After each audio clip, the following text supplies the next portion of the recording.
Start with a prayer and then the pledge, and then we'll ease on into it.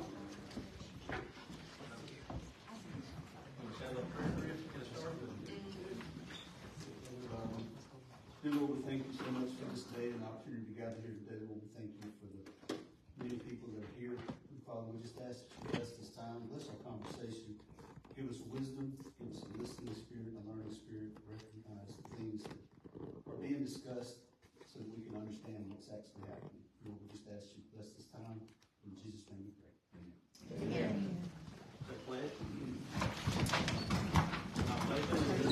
To the flag of the United States of America and to the republic for which it stands, one nation, under God, indivisible, with liberty and justice for all.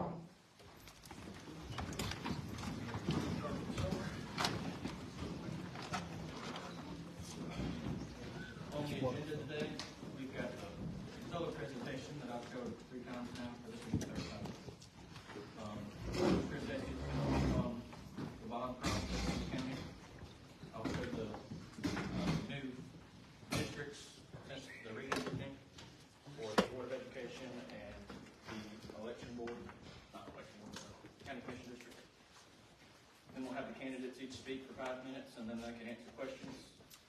Then Ms. Janet McMahon will have something to say about the district water situation. Mr. Don Pate is going to speak on the need for a fire station in southwest Underwood County. Then we'll have some ideas presented, and if we get time, I'll speak a little bit more on preparedness for the future.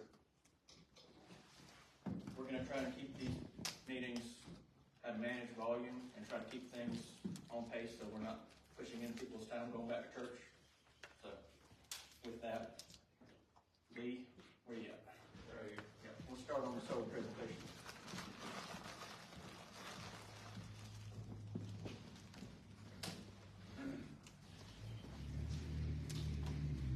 Good afternoon, everyone. I'm Lee Douglas.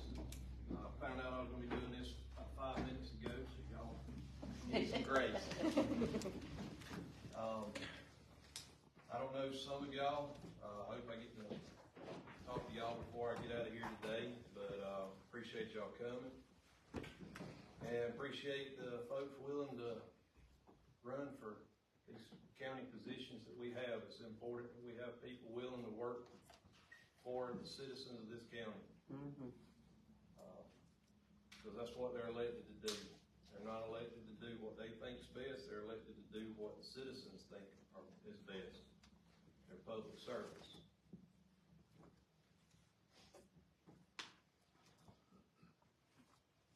Technical difficulties. You should time to prepare. I don't know if you need time to overthink it. So this map shows the whole of Irwin County. Some of you can probably barely see the yellow areas that are possible solar projects. This is the largest area off of Five Bridge Road that sums to 4,000 acres. This area right here, at the last meeting, Mr. Scott Carter said that he has heard nothing about this area and that he thinks it's dead in the water. This is down towards the south end of the county, 400 acres, and this small little project on the north end of the county. And Lee, I'll let you speak on whichever of these you feel you need to. Some of the negative impacts of solar.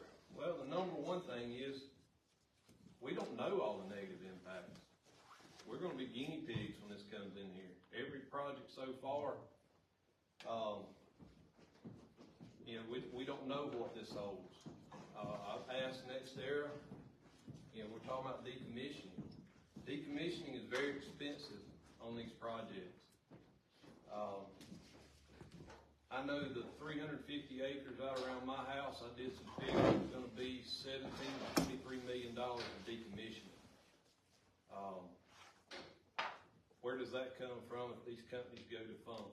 So that was one thing we fought for in the ordinance, was the fact that we wanted a good decommissioning plan with a surety bond in place. And fortunately, we got that in the ordinance that they passed, but that was it. And basically that protected the county from being on the hook for everything. But it did, you know, with the setbacks they provided and all, it didn't really do a whole lot to protect the citizens around these projects.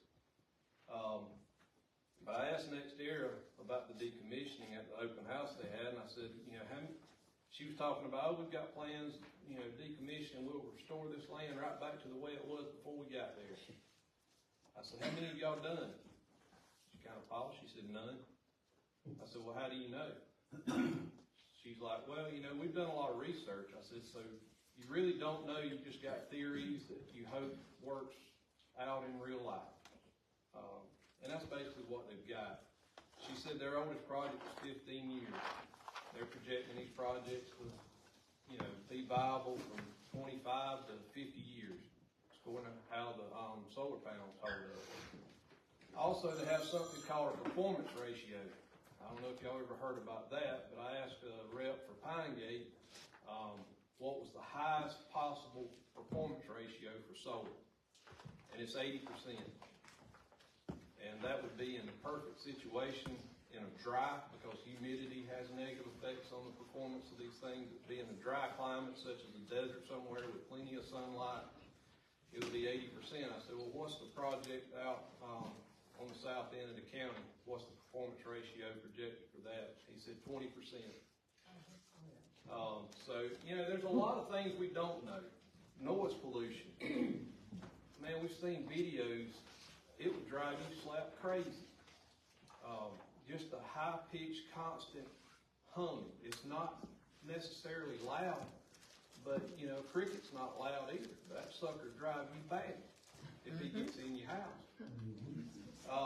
You know, diminished quality of life. We don't know what effects it's going to have on us. You know, one thing I did is I've done a lot of research, and you read all this different stuff talking about there's no negative impacts. It doesn't affect the, you know, property value of your home, you know, all this different stuff. And then you start looking into, okay, well, where did this study come from? And you start looking, Georgia Power funded this one. Then you got all these different universities doing it, and you look, and they were asked to do it, they were commissioned to do it by this solar company or that solar company. Well, if these companies are feeding them money to do this research, how do you think the research is going to go? You need independent research to look into this stuff, which is not happening. For one, you know, nobody really wants to touch on it right now because the government is so behind this so much that they're afraid they're going to lose federal funding if they come out against stuff. And we've seen lately that the federal government doesn't mind going after people that go against them, which that should scare all of us. You know, there's loss of wildlife, heat island effect, polluted soil and water, erosion, sedimentation. That's been a major one. The other stuff is kind of like their decommissioning is not really solidly proven to have an effect on the surrounding properties, but the erosion and sedimentation, there's been a lot of cases of issues with that because they get rid of all, you know, all the growth, all the vegetation, and whenever you get a big rain, the soil's compacted, it's not soaking it up, it's running off, it starts washing away.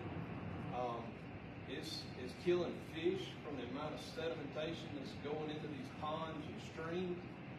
It's killing fish and stuff like that. And I know the EPD monitors this, but the EPD is not going to get involved until there's a problem. The EPD is reactive, not proactive. I've talked to the EPD.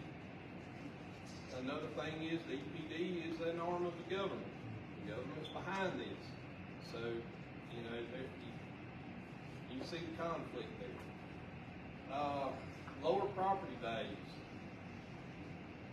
You can read an article that says there's no property value depreciation from these projects. Then you read another one that says 50%.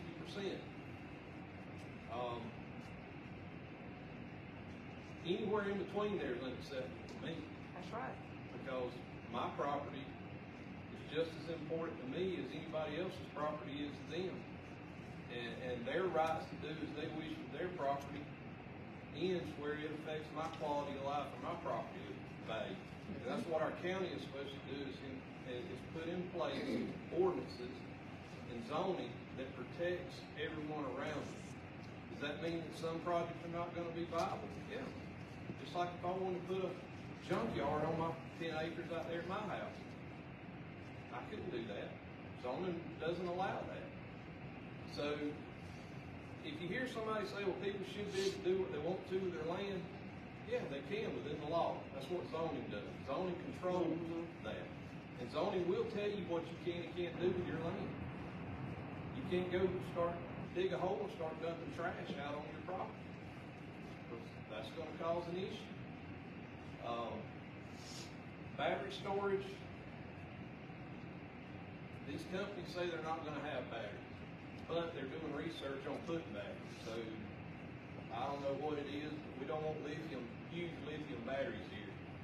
I don't know if you've ever seen it, but you can go online and Google lithium battery explosions, and it's pretty entertaining, unless it's around your home. Then it gets pretty concerning. But like small lithium batteries go in a drill, those things they'll short out and they will burn like thermite. I mean, very hot, very fast. Tesla cars, y'all heard about those catching on fire. That's from the lithium battery. Runaway fire risk. You know, we wanted a good buffer in between these projects and the homes because these things do catch on fire. The solar panels themselves don't, but it's the inverters and the transformers. And transformers are full of oil. Oil burns. So if these transformers blow up, they blow oil everywhere and the oil's on fire. So then you got a fire going. If you've got a 50-foot setback from adjacent property and it's a windy day, guess what happens? It jumps over to the adjoining property. Then you got a big mess going on. And I'm quite sure that our fire department is not equipped to handle any large fires like that. Me personally, if we're putting this solar stuff in, I would like a public demonstration showing that our fire department can control an electrical fire of a large degree. If you can't show me that, I don't think they need to go in. Glare risk aircraft, you know, I like keeping my feet on the ground, so that don't really apply to me. But I also don't want crop duster out there, crop dusting land around me gets, you know, temporarily blinded and end up crashing into a house or crashing anywhere and killing themselves. Property owner litigation. Well, that's exactly what it says it is. We could have to sue for noise violations, for anything like that that's diminishing our quality of life. Well, that's going to cost us money. It's going to cost the county money, which is us again. So it's a no-win for us. So the key to all of this goes back to a good, solid ordinance, which we don't have. And they talk about all the jobs. I'll talk the next year about that. It's 180 jobs out here at 5 rigs. That's for the 18 to 24 months that they're doing construction. After that, two jobs. That's it, 2. 1,500 plus acres out here, 2 jobs. The 180 or so, I asked her, I said, you know, are you going to use local contractors? No, we have contractors we use, so none of those jobs are going to come from around here. They're trucking these people in. They may hire a few from around here, but most of them are going to be with this contracting company. The other thing is, oh, we'll use your local business. I said, where are you going to stay in Osceola? Well, we probably stay in Douglas or Tiffany, okay? So we're not getting any of that money for lodging. I said, my experience, I travel, I eat close to where I sleep. So they're going to eat in Tiffin or Douglas for breakfast and for supper for sure. And then I don't know what they'll do for lunch. They may bring a sandwich. I don't know. But there's not going to be that huge an influx of jobs and business to our local businesses through this. Environmental cost of going green. It's not going green, y'all. It's an industry. That's basically all it is. If they were truly big on going green, they would be searching for some type of nuclear power, because that's truly the only one that doesn't create carbon emissions.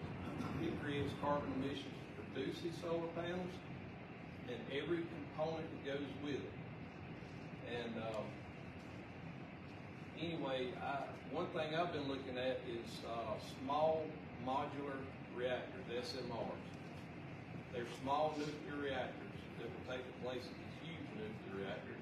They pretty much run themselves. At 35 acres, they have a 35-acre footprint, and they can produce over 900 megawatts on that. To put that in perspective, the 1,500 acres that NextEra has on Five Bridge Road, they're estimating 200 megawatts. So 35 acres, 900, 1,500, 200. So that, it doesn't make much sense to me.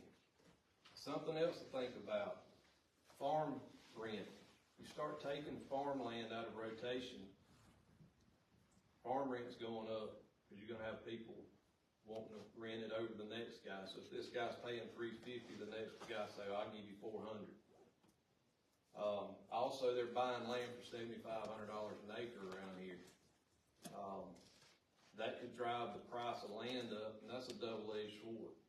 Yeah, your land may be more valuable now, but what's that going to do to a farmer that wants to buy another farm or something to that effect?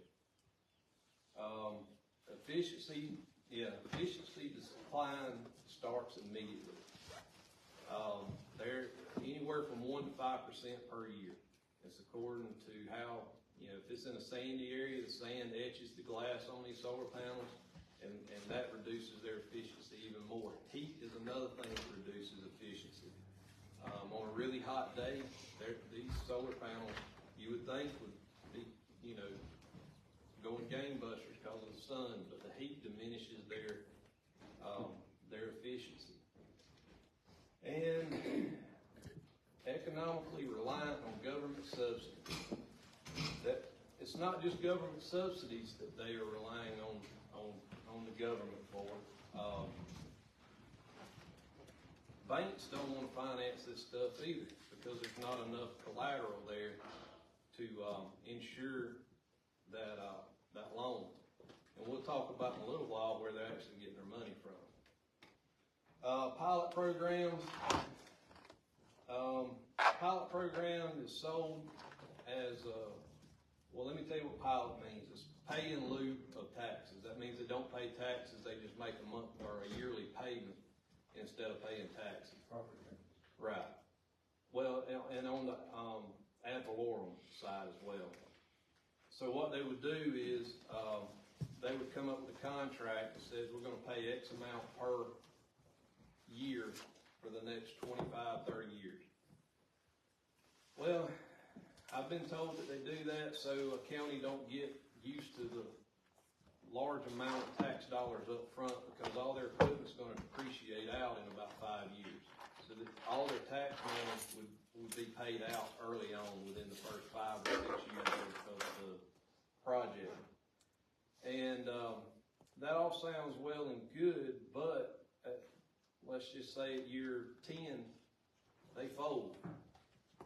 They ain't paid hardly anything to the county as far as taxes or payments in lieu of taxes. And it's uncollectible if they do fold. And the reason we're concerned about them folding is every one of these projects is its own LLC, Limited Liability Corporation. So this is Amber Meadows Solar LLC. The one out there is Reedy Solar LLC. So they're a subsidy of the parent company. So if they fold, it doesn't negatively affect the parent company like it would if they were putting their name on it and keeping it under their umbrella of their LLC. This slide set came from the Georgia EPD. Most of the reasons I have this in here is it has good demonstration of the erosion and sedimentation that comes off the construction of these projects.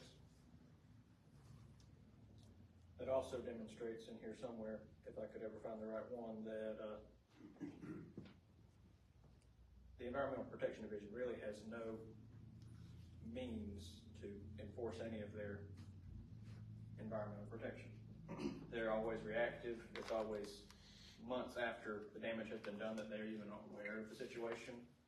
And there's something like 10 times more projects than there are employees of the EPD. There's 12 people that are certified to handle solar projects, and there's 20,000 statewide. Yeah. I don't know if y'all seen any of these projects, but I had to go to Alabama for my daughter having a show choir competition. We went up through Perry. Here's the 12 to 20,000. Mm-hmm. So,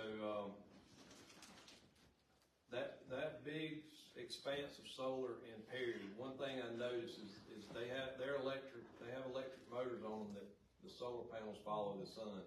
Half of them out there were looking straight up. Half of them were not following the sun.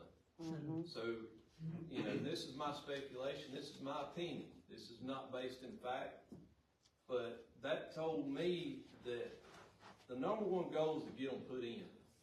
Number one goal is not to get them put in and them to actually produce power enough to keep a profit going. That's right. They're just getting them in, they get all this government money up front. And then they can get a little more over the next 6 years. And then everything is depreciated out after 5 to 6 years. So there's nothing holding them to that project once. There's nothing holding them to these projects after about 5 or 6 years. So they can fold the LLC, walk away, and then we're stuck with it.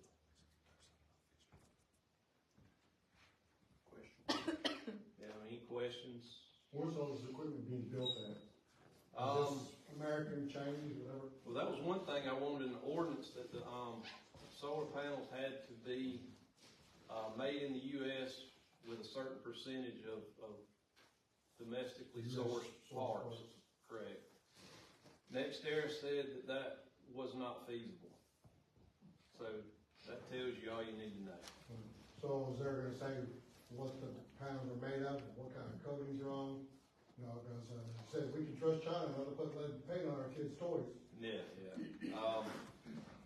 The only way we can control that is through our ordinance, and our ordinance does not address that. I would like to add that this is very real and that every single project that they have going into Irwin County is right in the middle of the Alapahaw River Basin. Every bit of it. The project you said that Scott said was dead, that's where we live? Yeah, I was not saying that it was Yeah. that way, but that's what he did. Yeah, because I know there's still people around our home that are still saying that they are gonna be able to do it. They're doing it. Yeah. So that is a third project. That was It has the no second name. largest. It has no name. This area. Just, I like that, how EPD handles things, in Waycross, we found that the railroad ties were adding benzoylpyrene to the water. There's a rice yard 5 miles long, 1 mile wide, where they wash all the railroad cars in the southeast, and all of that was going into the ground. Well, those railroad ties were putting benzoylpyrene into the ground. We had 4 kids diagnosed with sarcomas in 58 days, and we found we had attorneys and videographer and extra people out there to take a split water sample next to a 14-year-old's home that was dying of one of the sarcomas.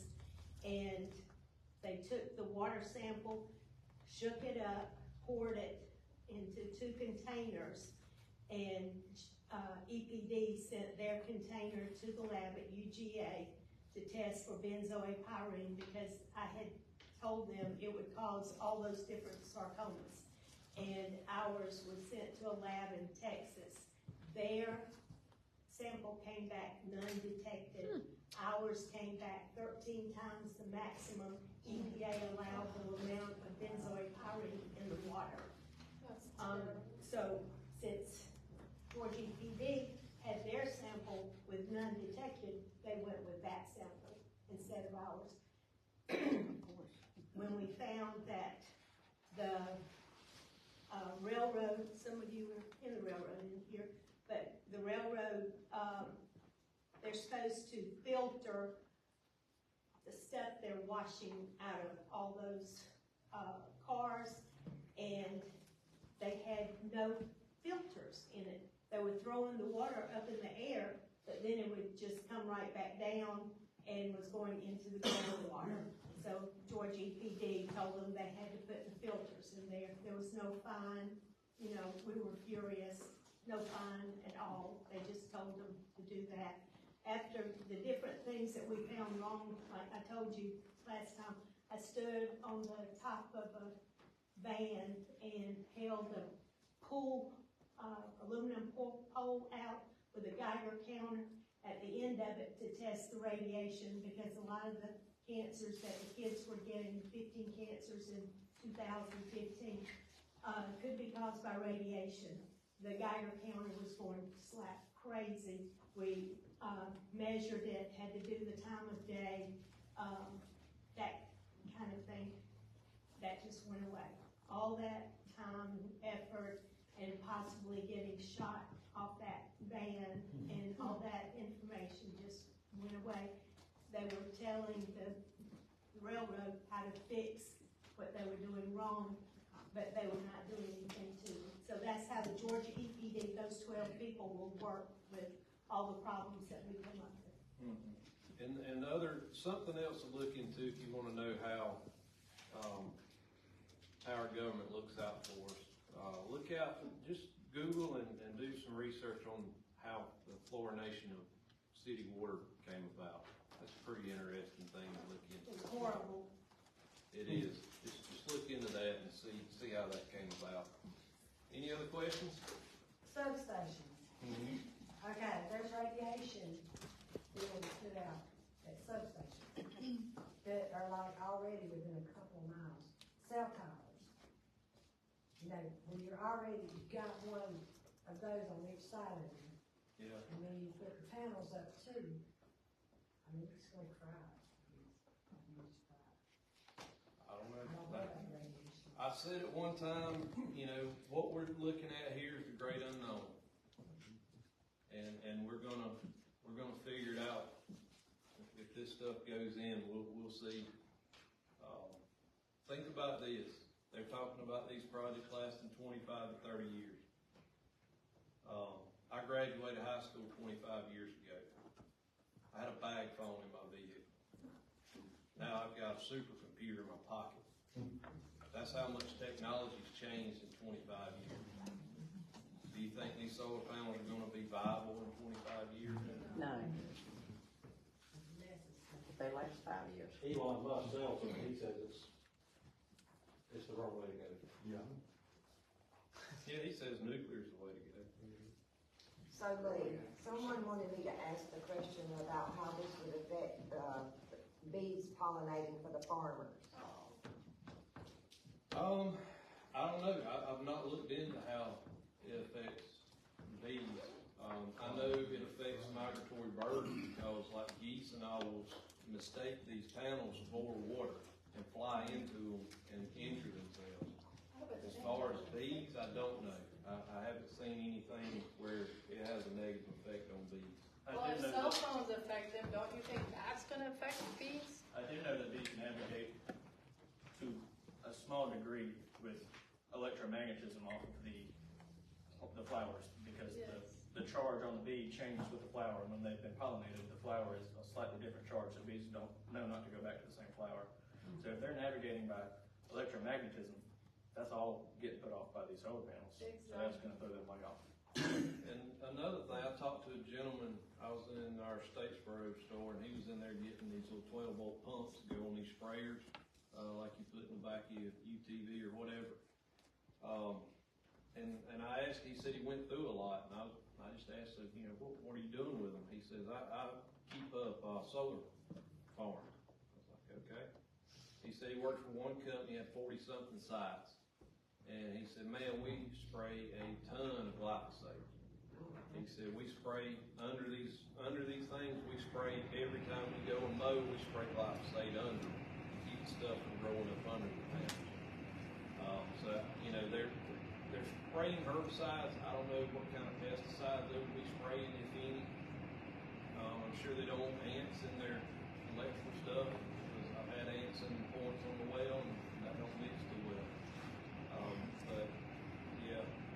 Another thing that concerns me is cooling. I have done research on the fact that some places have open loop water cooling. What does that mean? It means they have PVC pipe run across the top of these panels with holes drilled in it, and it just runs water over these panels to cool them, and it goes in on the ground. That was one thing that I wanted in the ordinance, that they had to have a closed loop cooling system if they installed a cooling system, so they wasn't just running water constantly out of the well onto the ground. Plus whatever they're washing off these panels into the dirt, who knows? So that was something else I asked to be in the ordinance that eliminated. So, that's all I've got. If there's no more questions, I will yield my time.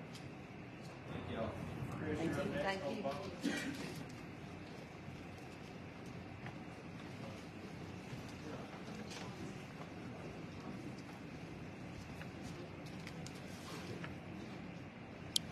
I'll volunteer as tribute. So, I don't know if any of y'all are confused, but I've been going to these meetings, following my route plan for the last few weeks, or there to YouTube and go to. And it seemed like every time we found out something, it confused us even more about what was happening. So, the other day, we had another confusing event. We were at the development authority meeting last week, and Mr. Dan brought up that he had found a bond, a copy of the bond that was delivered to Brooks County. And he explained kind of what the values of the bond were, and how much it was, and what was happening, and how they were dated. And the numbers were pretty large, kind of concerning to me. And then I realized maybe I don't understand how this works. So my purpose here today is to kind of explain, hopefully, maybe y'all know this, I didn't know it, but to explain to y'all kind of what the bonds are, what the bond process is, and how they're planning to handle the payments for this project.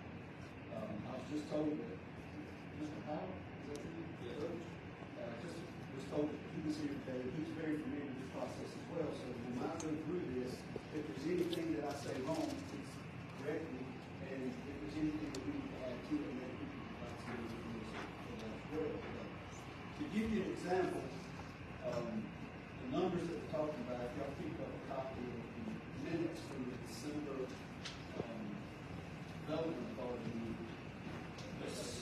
the solar group was there, and they proposed what they were looking for from Irwin County. And the Amber Meadow project, they've asked for $270 million for the first phase or for the first project. $270 million to install and get that system up and running. That's 270. And that number stuck with me pretty hard because I was thinking, where in the world are we going to get $270 million? And I was thinking the county's going to go in debt for $270 million and get to them and we're going to do this. Well, that's actually not the way it works. So I'm going to go through a few definitions and then we'll discuss what's happening. So first of all, a bond. A bond is an investment, basically, is what it is. It's a mechanism that represents a promise to pay. It's very much like a loan. It can be represented in a variety of different structures. One example of that is a corporate bond. Corporate bond may be a company that says, hey, I need to generate $10 $10 million in revenue to put on a new addition to my building. So they go out, instead of taking a loan from a bank, they sell bonds to private investors. And those investors take on those bonds, they loan that money to their company. And then the company builds the building, they get the money up front, they take it, use it, and they pay those bonds back over a period of time to get interest to the people who invested in the bonds themselves. So it's another method of funding something other than going and taking out a loan at a bank or financial. And generally, they have better terms, better interest rates, better term limits, and also it gives you the ability to look at that number, $270 million. I don't know where in the world you can go and borrow $270 million as a county. Tax base here is not $270 million, so I don't know how that would work. So anyway, so corporate bonds work that way. Government treasury bonds are another thing. Government sells treasury bonds, people buy those bonds. The difference between the treasury bonds and the bonds that corporate bonds do is the treasury bonds are basically secured by the federal government because they have the taxing ability to make the income tax go up to pay back the debt required on the securities of the government bonds. So they can tax us to be sure they get enough revenue back to be able to pay off those bonds. Okay? So that's the government treasury bonds. Then you have the municipal bonds. These are debt securities issued by state and local governments. These are used to fund everyday expenses, but also large expenditures such as schools, highways, and schools. They can do that bond in operation as well. And there's two different types. And the key words here to listen for, one is general obligation bonds, and the other one is revenue bonds. And that word obligation, I'll bring that to you in a little bit, because I'm hoping you got some information on this.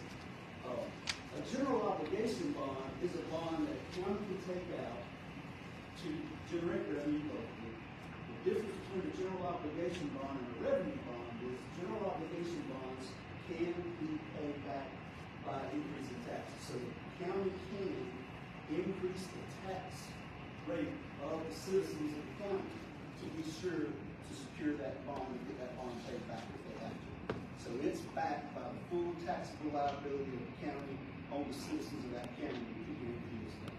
Okay? A revenue bond is completely different. A revenue bond is paid for by revenues that's generated by the project that's funded. So if they were to do a parking garage, you got parking garage, then the parking garage gets that bond, they turn around and pay back the county to pay off the bond with revenue that's generated from the parking garage. That makes sense. And those types are done all the time. And this is done all over the state, all over the country, every day. This is not something new, it's not something scary, it's something they do all the time. But the project that they're talking about doing here is a revenue bond. But it's different, it's got another term to it, it's called title for transaction, bonds for title transaction.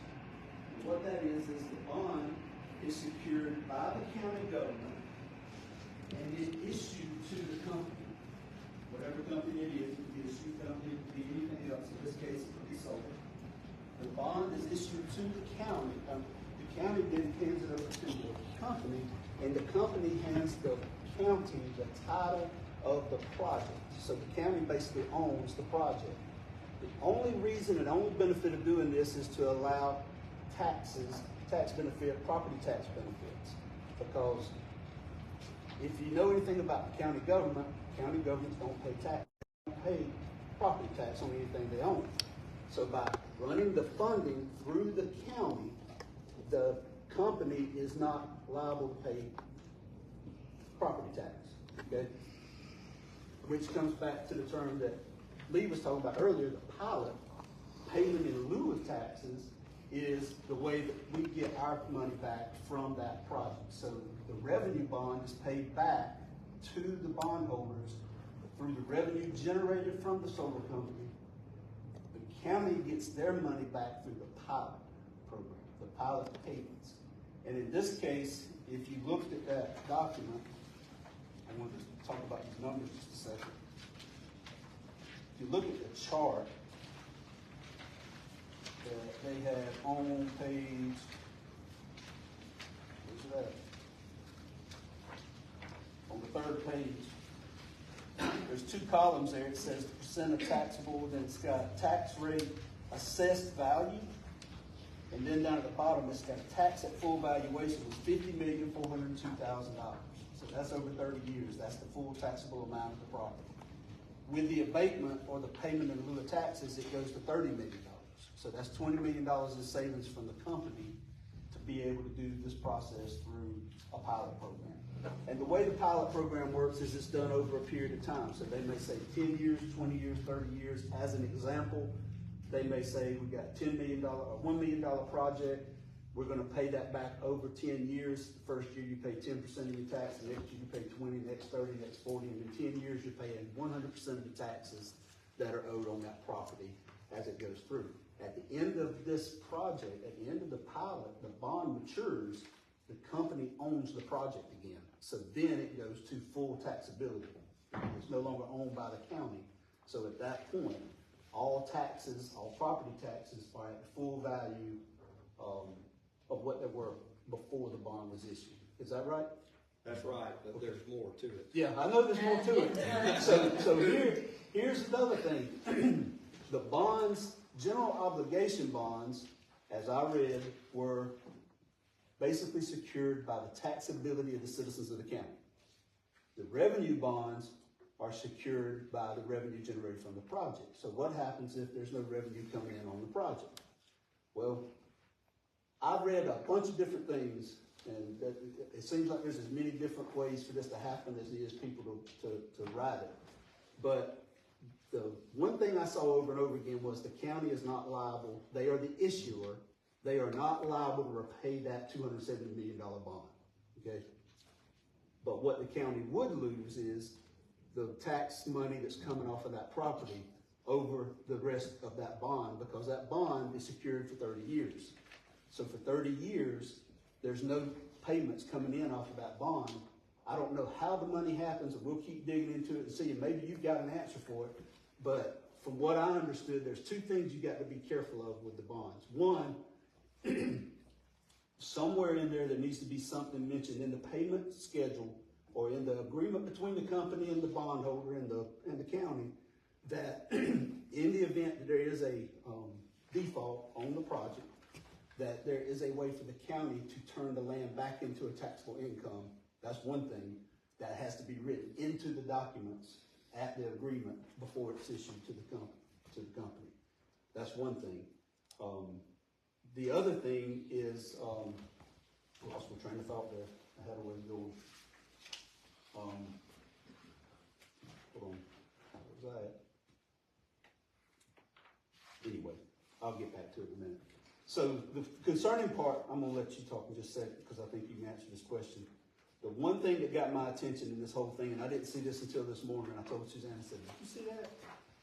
Is if you look at the very first sentence, or the last sentence, on the second page, the last few words of that first page and the first few words of the next page, it says the bond will be a limited revenue obligation bond.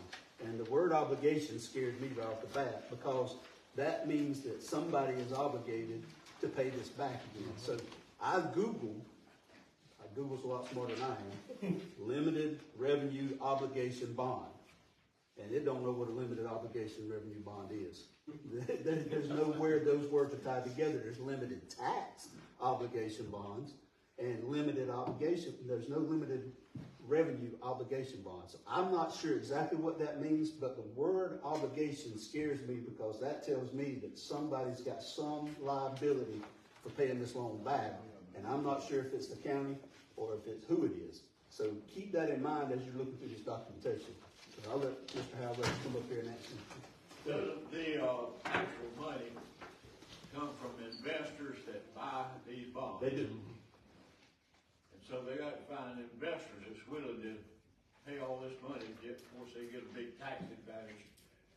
They do. If it's a taxable bond, if it's a tax-free bond, they get that interest payments and that type of thing back. But there's a lot of people out there that have a lot of money that they dump in these investments over years, and those bonds are just sitting there waiting on somewhere to put them. The money's there. That's not going to be a problem finding $270 million, I promise you. But it's how do they get back? And I looked at it from two ways. One, I thought, well, it's a bad investment. If I go and put $500,000 in the stock market and it tanks, I don't get my money back.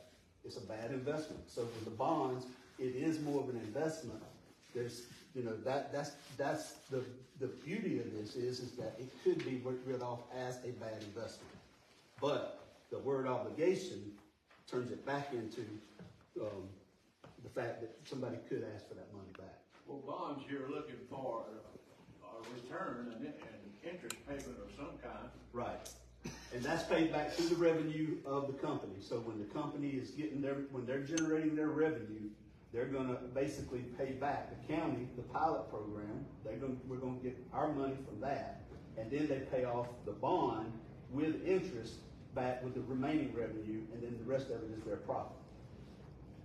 But wouldn't the bond specify a definite interest rate, not just whatever the profit happens to be? Oh, yeah, there'll be a definite interest rate on So it. if there's a deficit between the income and the interest due, then who pays that?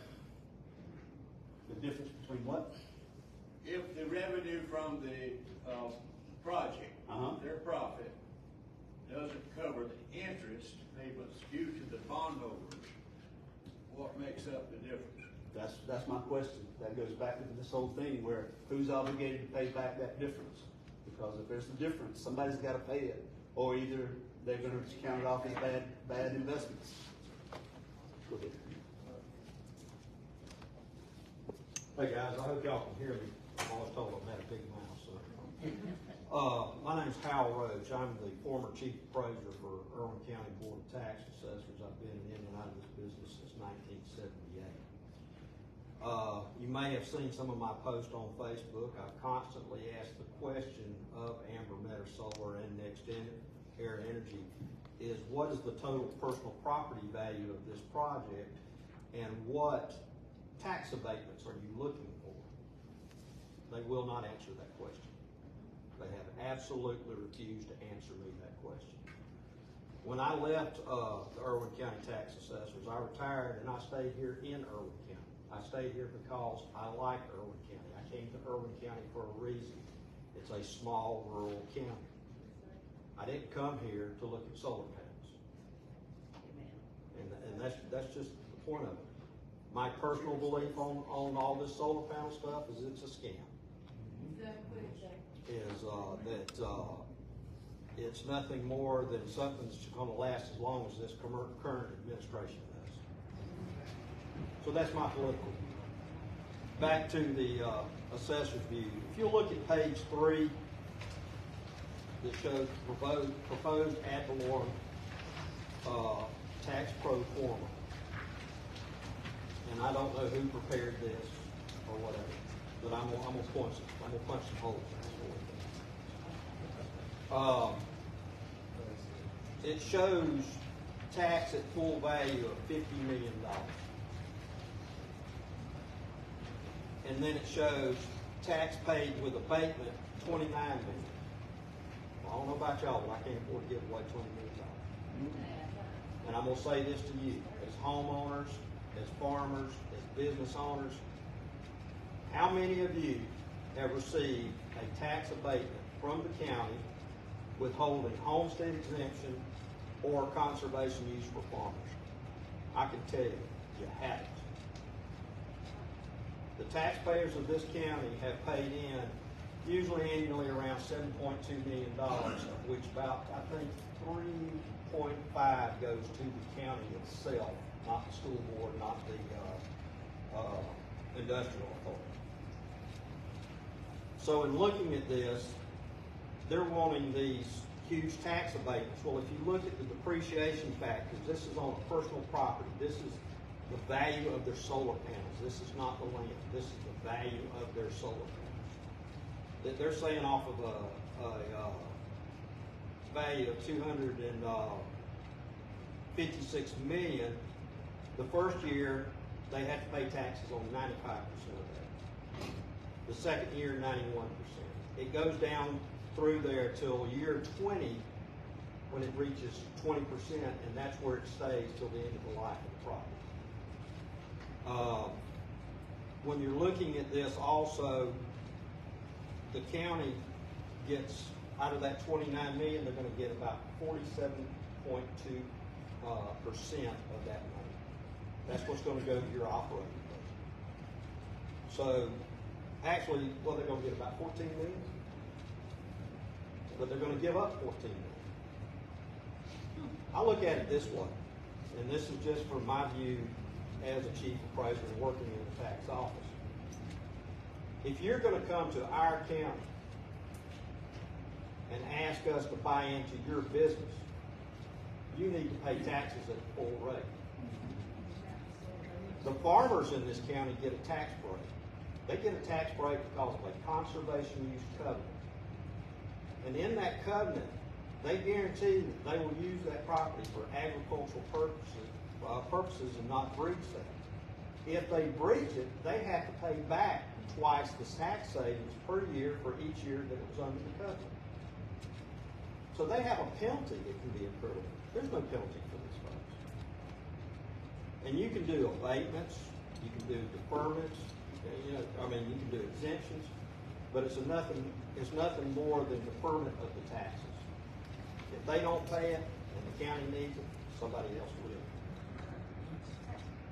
Also, if they pay the full $50 million, look at what that could do to your millage rates. There's a chance there that we could all catch a break from it. But they're worried about them. Every solar company that has come through my office that I talked with has said that their project is not viable without abatements. I told the commissioners this in the very first meeting that they held, that they will come to you and they will tell you, my project is not viable without these abatements. To me, it's just poor planning on their part. You tell me that you plan a project and you don't try to work in the worst case scenario, you don't need to be in business. Plain and simple. So this is what I know, this is what sticks in my craw, is that we're going to give away tax money. And then we're going to do it through payment in lieu of taxes. We're going to do it through some bond. The tax system that the State Department of Revenue has set up is tried and true. It's been to court, believe me. The taxpayers of this state have taken it to court. It's tried and true. Let them pay taxes through the system that the rest of us pay through. If not, back it on down the road. That's all I got on it. So how do what do we need to say to our industrial revenue authority to get them to not There's a tax system in place. sign this kind of stuff? Yeah.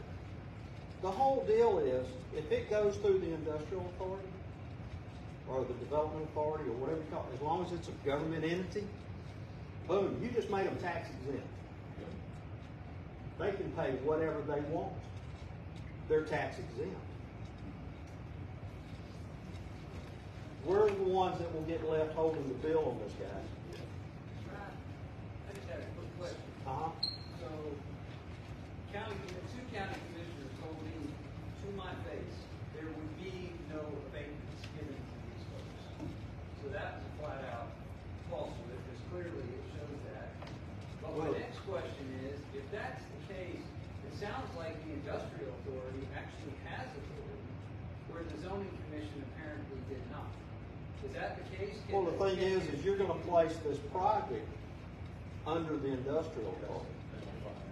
So then Then once it goes under the industrial authority, the land goes under the industrial authority, the project goes under there. You just handed them a huge tax exemption. Right, so this is a shell game where the LLC cannot be held liable for making payments in lieu of. They can file bankruptcy tomorrow. That's right. And all the money that we were promised, nobody's got. The land is unusable because they started the project, so it's all held up. They get their cake and eat it too, and we get screwed. So again, I asked, does anyone know how to get our industrial authority not to sign off on something like that? We got to hold their feet to the fire. I mean, that's the honest truth of it. We've got to hold the people accountable. Let's say they do file bankruptcy, and the county's not liable for this bond unless it is an obligation bond. If it's an obligation bond, then the citizens are on the hook for it. If it's not, does that direct the county's ability to get a bond in the future? In my opinion, there shouldn't be a bond out there to begin with. I agree, but I'm saying if this does happen and this company defaults, they file bankruptcy. Once that company defaults, it's done. It's over. What's it do to the county? Well, here's the thing is, one is, the county has a way that if these people don't pay their taxes, they can sell off the property. But that's a convoluted deal. And it's hard to do. If it's under the industrial authority, they don't pay that bond. You know, I tell people this all the time. There's the law, there's the way things are supposed to work, and then there's enforcing the law. Enforcing the law costs you a lot of money. So what would be the effects on the county if they default? If they default, we can get caught holding that project and cleaning that project up to have to turn it back into where it's profitable land again. As long as it's got solar panels on it, it's out there for one use. One use only, solar panels. If it's out there as raw land, there's multiple uses for it.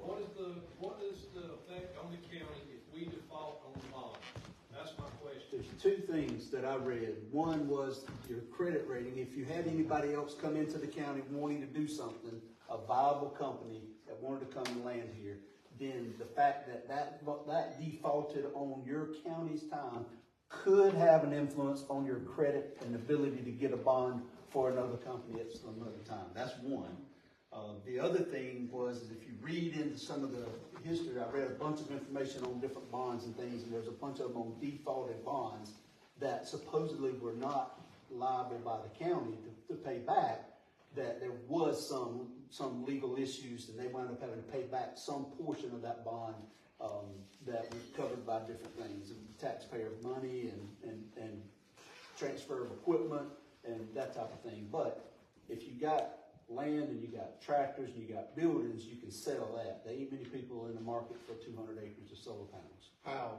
That have been used, you know, that type of thing. Sorry, Chris. How, is there a closing cost for attorney fees on the bond, like closing out on the house? I don't know on that end. Now, I'd be speaking out of turn if I said that you know, if they did it that way. I got a list here that I'll read to you real quick. It's kind of the steps of the process, kind of the way the process goes.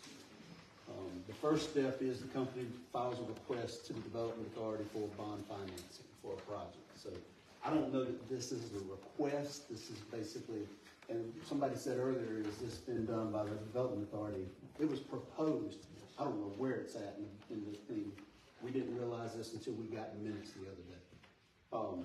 But there has been a proposal given to the county for this, and it's all documented there. The second step is the Development Authority develops an inducement resolution. And basically, this is an agreement in principle that the issuer intends to provide a bond for the proposed project. It's just a principal agreement. Then the Development Authority and the company execute a letter of intent called an inducement agreement. That's got to happen. The company's got to provide all their financial information for creditworthiness. That is, if they are actually borrowing the money. There is a different way they do this in some cases where basically they have all the revenue they need already to build this. They come in and say, we've got the money to do it. We just want the tax statement. We're going to give the bond the money, basically borrow the money from themselves through the county so that they don't have to pay property taxes. That's another way they could do that. Either way, there's got to be some kind of creditworthiness demonstrated to get the bond. Once the financing commitments have been received, bond counsel can begin drafting the documents. The documents are distributed to all the participants for review. When the documents are finalized, the Development Authority adopts a bond resolution, and that's the part. That's actually the full paperwork and the agreement, how they're gonna handle that process. All the parties involved, in the validation, attorney, clerk of court are then gonna be, given the documents for validity. And I don't know if this is true. In this case, this was taken from a Georgia list of requirements, but this says that the impending bond validation must be advertised in the local newspaper or local arm for 2 consecutive weeks. And during this time, citizens can be heard and ask questions and question it about its legality and the way they want it to go. After that 2 weeks, if the judge or clerk or whoever it is that's going to basically validate that, once that validation process is complete, then it's immune to any attacks from anyone at that point. It becomes validated bond agreement, and at that point, there's nothing anybody can do about it. So back to yours, whatever's written in those agreements must be defined. Every contingency that might happen, what happens if it default, who's responsible for how much, how little, whatever, it's got to be defined in order to make sure we're not on the hook for anything. So I have a question. Yes. All right, if more than one project comes in Yes. and we redo, they decide, okay, we're gonna do another bond, can that agreement be changed? With the next company coming in? Every, from what I read, every agreement's gonna be different going forward. Like, you can have, everyone's gonna be specific to the project that it was written for. So But all it could be the different. terms, they can change with each bond, is that right, or do you The have to terms write? can change with each bond because it's a different project. It's a different bond, it's a different financing mechanism. I mean, it's the same type of thing, but the terms can be rewritten per project, from what I understood. But the main thing here is if you've got one getting one thing, the other ones are gonna want the exact same thing. So just keep that in mind. Would it be true that the fire department, we're gonna have to have some expense to provide fire protection to this $270 million project that's scattered over so many acres all over the county? Yeah. And suppose that there gets to be vandalism. The sheriff department's gonna have expense to go out there, what are they gonna do, you know? So there was fire some- people to ride in circles around the property forever and who pays for it? There was some mention in the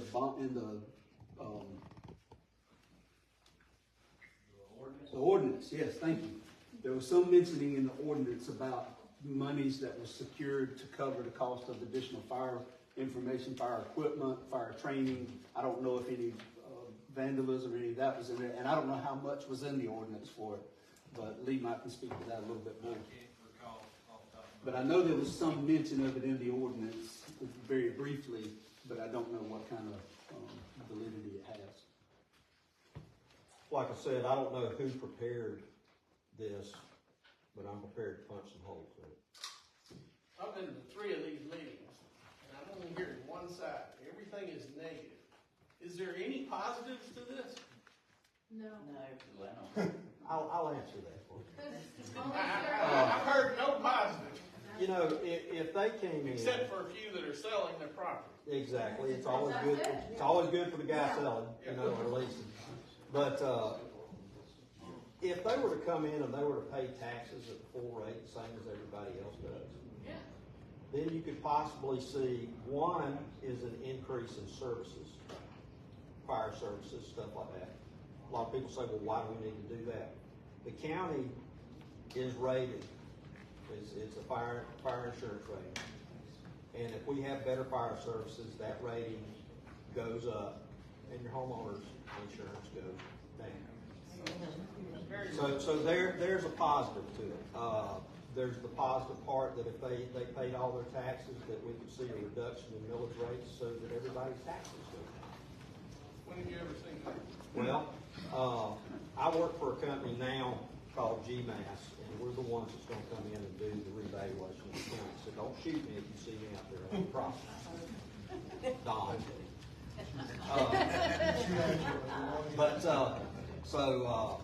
We're gonna be doing a revaluation of the property. Well, in that revaluation, according to the Georgia Revenue Code, if your property valuation increases because of, train of thought there. Inflation, thank you. Then they're supposed to roll back the millage rate. And that's written into the Georgia Revenue Code. We're supposed to roll back the millage rate. So if we come in and say there's a 50% increase due to strictly inflation, not growth. If I go out there and find out you put a new shed on your property, you ain't got it, then I'm gonna get that. But, so they're supposed to roll back their millage rates for that. So it can be a positive point. There can be a lot of positive stuff. I just don't see the positive side of looking at solar panels I'm going down the road. It doesn't do it for me. My primary area of expertise is residential properties. Now, if you're gonna stand there to my face and tell me that if they plant solar panels all around your property, that your property can be worth the same as the guy's got pine trees all around. That's not true. It's not gonna happen. It's not gonna happen. So I've got another question on the bond thing. So you're saying there was one bond, they already have the revenue, and basically the bond is just a tax pay. They pay the bond back almost immediately. Alright, so if that's the case, we're looking at a handful of people that have the money to invest in this bond. They're gonna make out like bandits. They're gonna get an immediate return of whatever percentage is agreed upon on this bond, whether it's 5% or whatever. If they put $10 billion into this bond, they automatically get 5% back on top of their $10 million. So that could be a motivation behind these bonds. Is there people sitting here ready to write a check to get basically an automatic 5% return on their investment? So we're still looking at this enriching a handful of people in this county, while the rest of us shoulder the burden of it. There could be, the only thing that I saw that would contradict that is, one thing we talked about the maturity of the bond. If it's a 30-year bond, then it doesn't mature for 30 years. So regardless, it's paid over 30 years. It doesn't matter what it is. If they pay it off early, if they paid it off in 10 years, it automatically goes to full compensation on taxes because it no longer belongs to the county. So it has to go through the whole bond maturization process, is what I understood.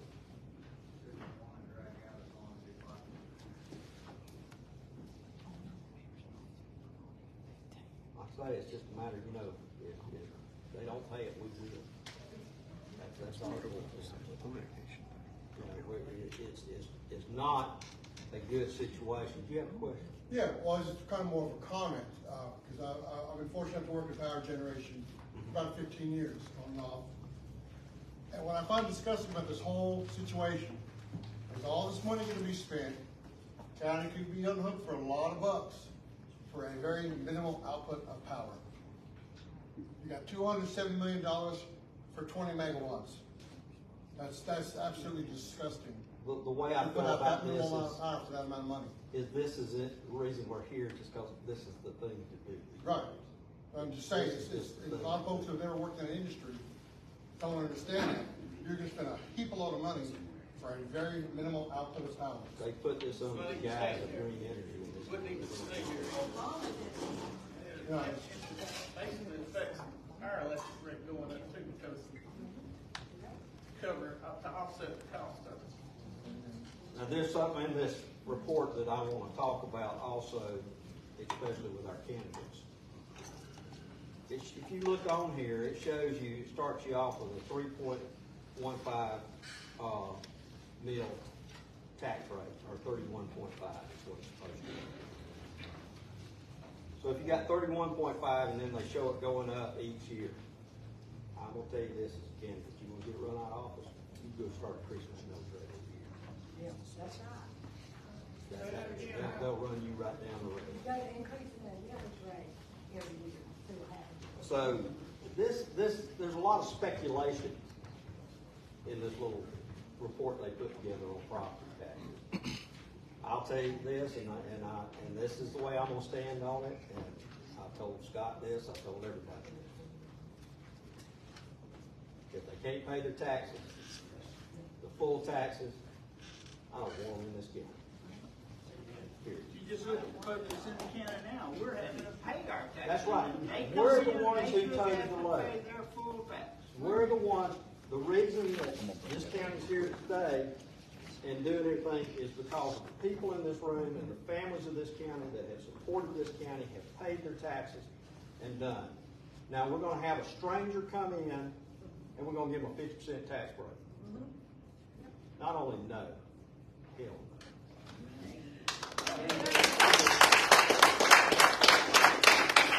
Experience with some financing of industry with tax-free bonds and things of that kind. $510,000 loan, in fact. Nothing involved any reduction of taxes on the property or anything else. We basically had a mortgage on the land and we owed that $500,000.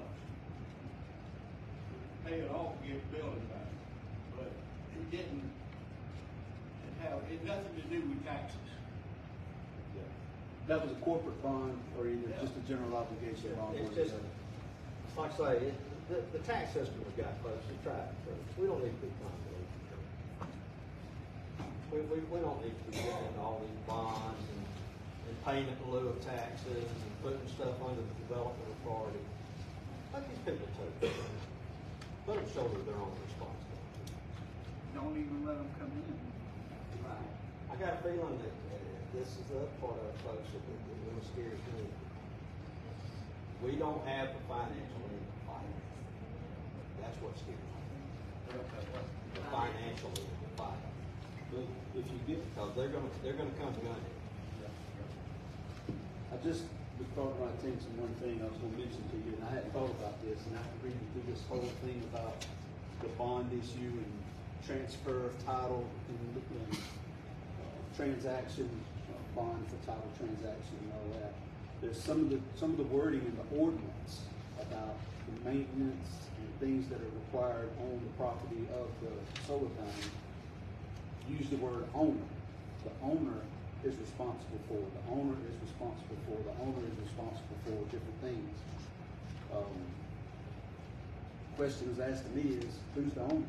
Well, if we give them the bond and they give us the title at that point, legally the county is the owner of the project. Are we responsible for doing those things? Are we responsible for that front that's listed in this ordinance? Can they hold us accountable to be able to do it? So that's something else we need to look into and think about before it goes any further. I can assure you this, there's nothing this company's doing that isn't beneficial for them first. You second. Any questions? Does anybody know, I have heard that the energy that would be generated in our area would leave here going somewhere. It doesn't stay here. I don't think so. I don't No, think it doesn't.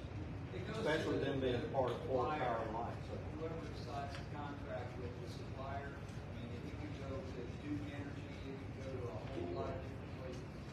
There's no guarantee that it can come anywhere near us. In fact, I've heard that some of the EMCs will not be buying or participating in the purchase of it at all. It's going to cost us. There's two meetings this week.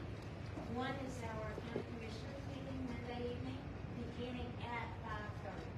They changed that because it was kind of like do a workshop of what they're gonna, I say workshop, they're gonna talk about, I guess, what they're gonna vote on, so that the public can actually hear what they're gonna vote on prior to voting and then public comment. You see where I'm going with that? Yes. Okay, and then also, I believe it's the first Wednesday of every month. Can be subject to change, so I mean, something else you kind of have to keep up with. But the Industrial Authority Board meets at the Chamber of Commerce at 8 o'clock in the morning. It is a small room, however, you can stand up in there. We went a couple of weeks ago, it had been postponed. That's where we kind of got our questions beat as far as, you know, kind of between Mr. Dan and I asked a couple of questions.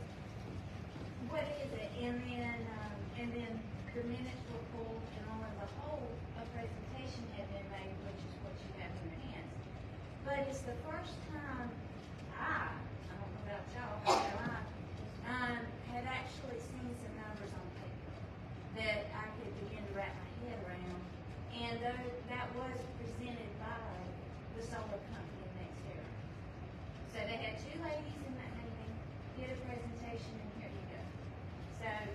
don't think it's right. I reckon, Mr. Rhodes, we just need to go to our industrial authority meetings and let them know, and county commissioner meetings. The thing is, And how do we, that's why I this asked. is my what personal we do. belief, is we vote people in the office and then we do what they do. If they don't do ours. But yeah, we got to stay on top of it. You got one chance with this, one chance on it. Because I guarantee you, whatever happens here is going to carry on down to the next company, the next company, the next company. So you got one chance at this.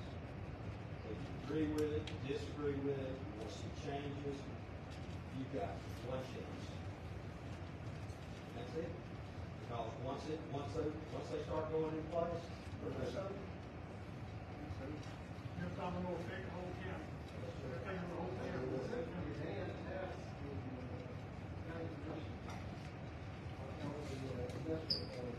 About say you go to see this everybody inside. Well, except for one person, and he's like, this is, well, I'm paraphrasing. This is crazy. Nobody in this room would do this. I think he might have used an expletive, I'm not real sure. You have to, thankfully, the video is on Facebook with it. Drinking tequila.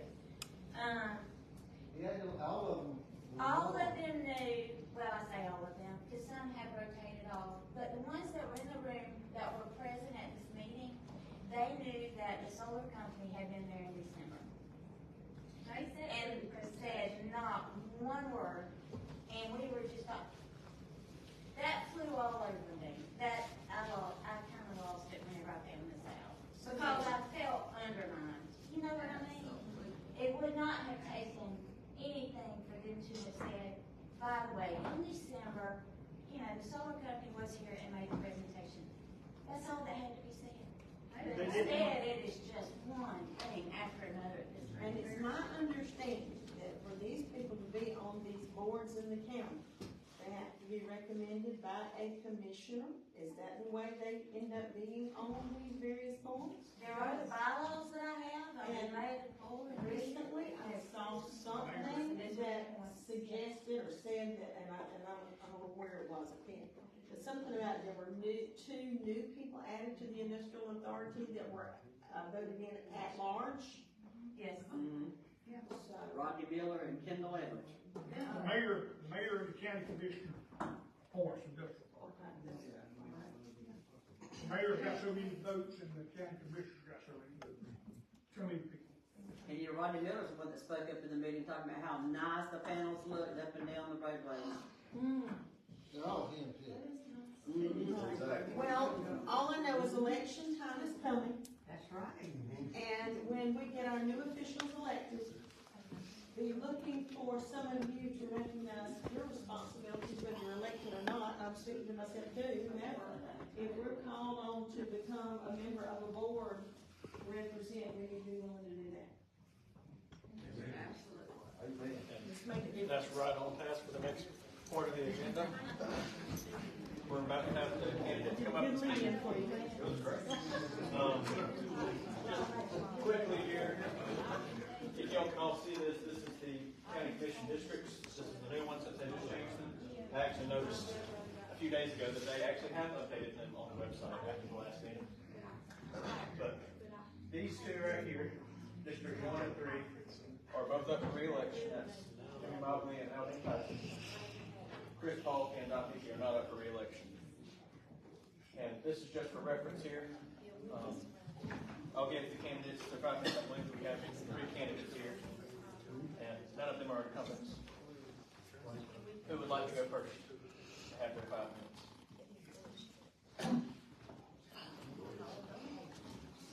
I don't want to hold you up, Paul. You said you had church this afternoon. You know I like to talk. You got 2 minutes. 2 minutes. You can't do that. Well, most of y'all know I'm Paul McIntyre, and like I said, I'm right there with a lot of y'all. I'm learning a lot, learning stuff that is scary about this stuff that's going on. It sounds like after Mr. Howe spoke up here, it sounds like these companies are a lot like car salesmen. they tell you what they want you to hear. They need to be politicians because they tell them what they want to hear, but then it's not going to happen exactly like they say it's going to happen. Yeah, it sounds like to me that we need to do exactly what was said a while ago. If we can get some of these, I hope that me and Carl can get enough support to get in there and maybe make some positive changes and maybe get some understanding of how these boards, different boards and different committees are formed. Maybe we can get some support from y'all, and I see enough interest here today that'll definitely help get put a foot in the right direction. And like I said, is solar our only problem? No. I mean, it is the hot topic right now, and I definitely do not like it at all. I guess I don't like the way it was handled, so to speak. So. Drop in the back door. Yeah, exactly. Well, like I said, they're being told what they want to hear, and it's going to be here today and gone tomorrow, definitely. But something else that's eating at me in the last 8 or 10 years is, the road situation in Irwin County. And I'm sure I can speak for everybody in this room. I got out and rode in my district yesterday. And I rode on some roads that I hadn't rode on in 4 or 5 years, and one of them is Mr. Thompson's road, the river road.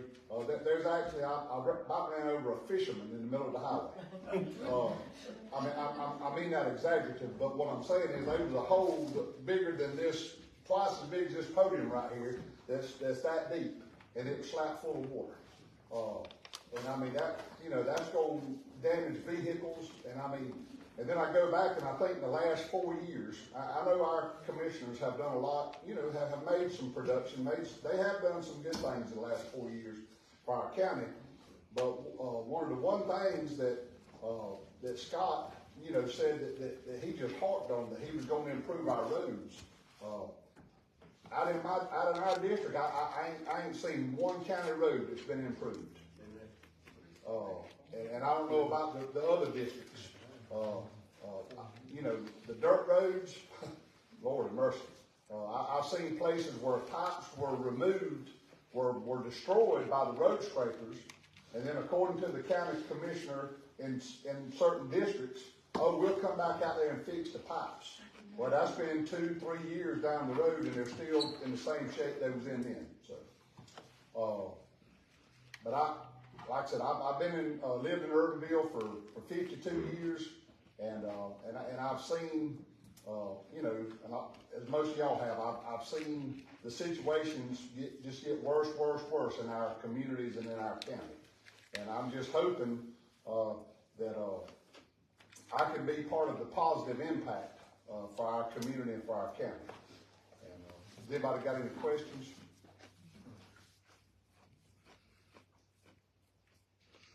Okay, Lee.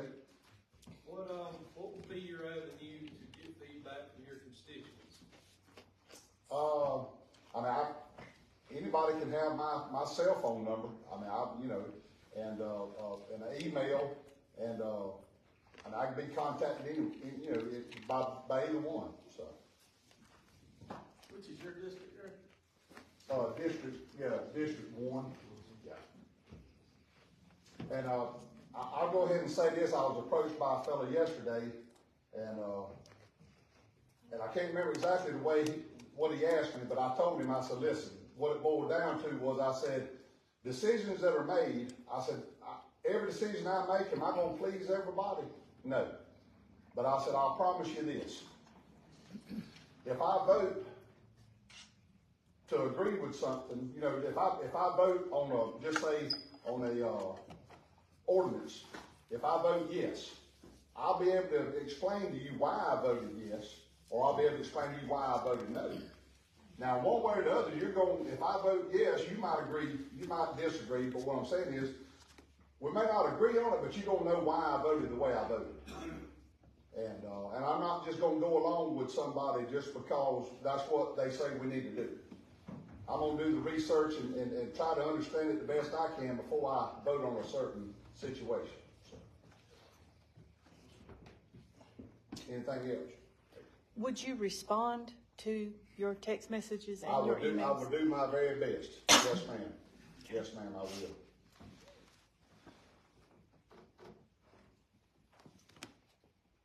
All right, Carl. Thank you. And I support Carl Hutchison.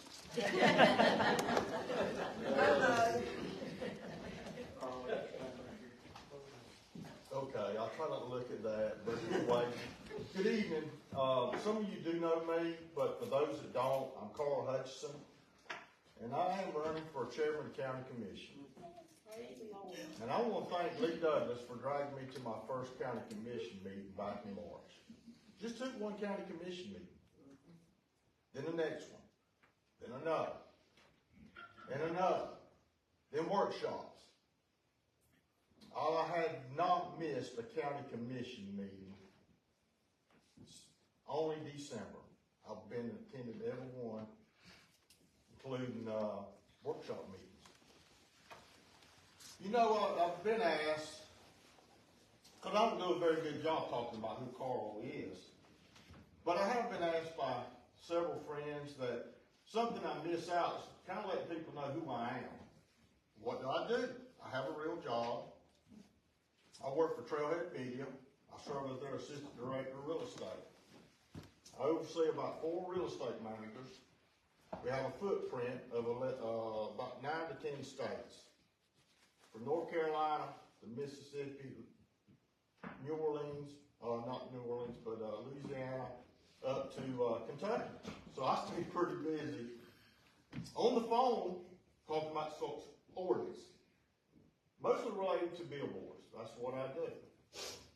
So I'm very knowledgeable on constitutional law and zoning, not just billboards, but how it applies to everyday life. So I know the value of that. You know, one thing I have, people may not know, I work with local and state government agencies throughout this state and other states, so I have knowledge of having conversations with other governments.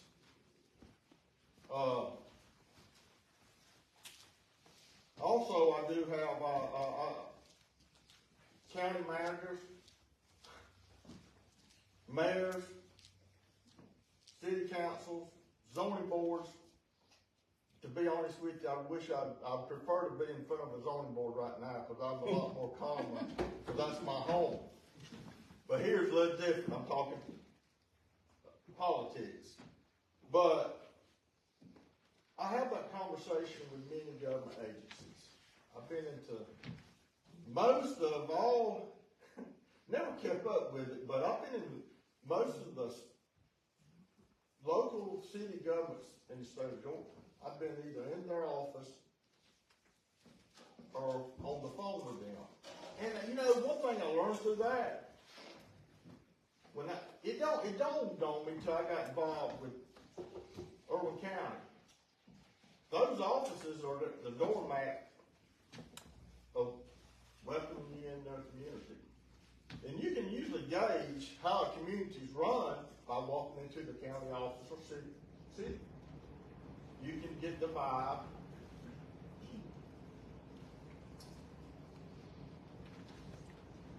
Other thing, I serve on the Outdoor Advertising Board. I was appointed in August. I'm one of the board of directors, which was a proud moment for me. And it's fun. I get to get involved in legislation a little bit. And it's been fun.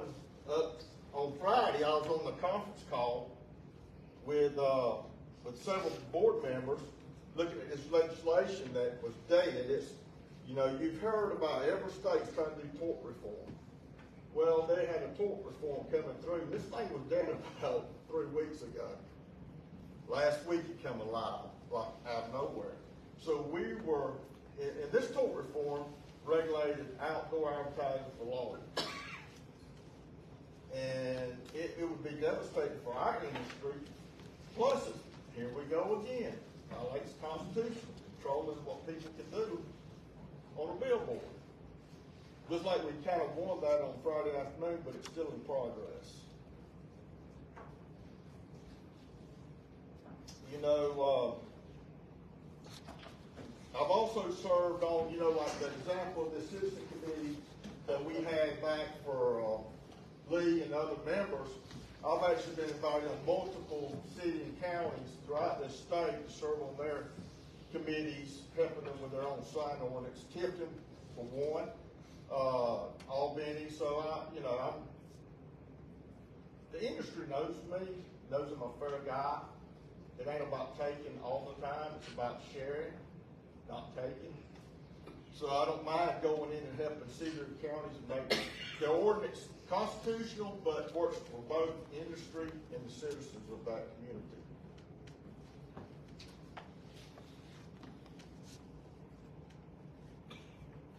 And I have been in this industry for 27 years. Started back in 1997. Some of you might remember me when I was just a young kid running Wendy's store in Pittsfield, Georgia. So that was my first career, and I retired there in 97 and took a new challenge and went into the outdoor advertising. You know, what's important to me is for y'all being here. And you made a pretty strong comment. It's about all of us participating. And I'm guilty. I went to sleep every night thinking our county was in good hands, and got surprised. And I can see how this Vince has a good term for it, this snake oil salesman approached our county commissioners with this promise of $30 million, but now once you dig down into it, the $30 million number is changing quite a bit. We don't know what that's going to look like, but still, it's important, and thank you for being here.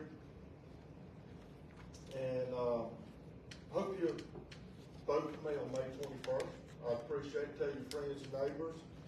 I know if you have someone that would like for me to call, I don't think nobody in this room that has called me, I haven't called them back.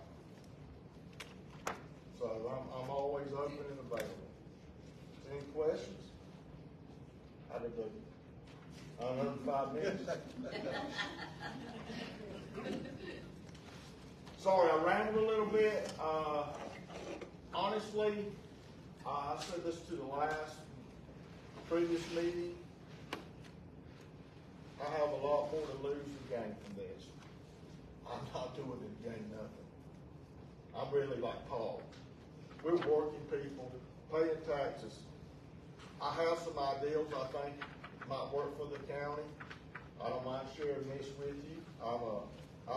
It's unfair to the current administration. You can't expect when you elect a chairman to know how to run the county. It's unfair expectations.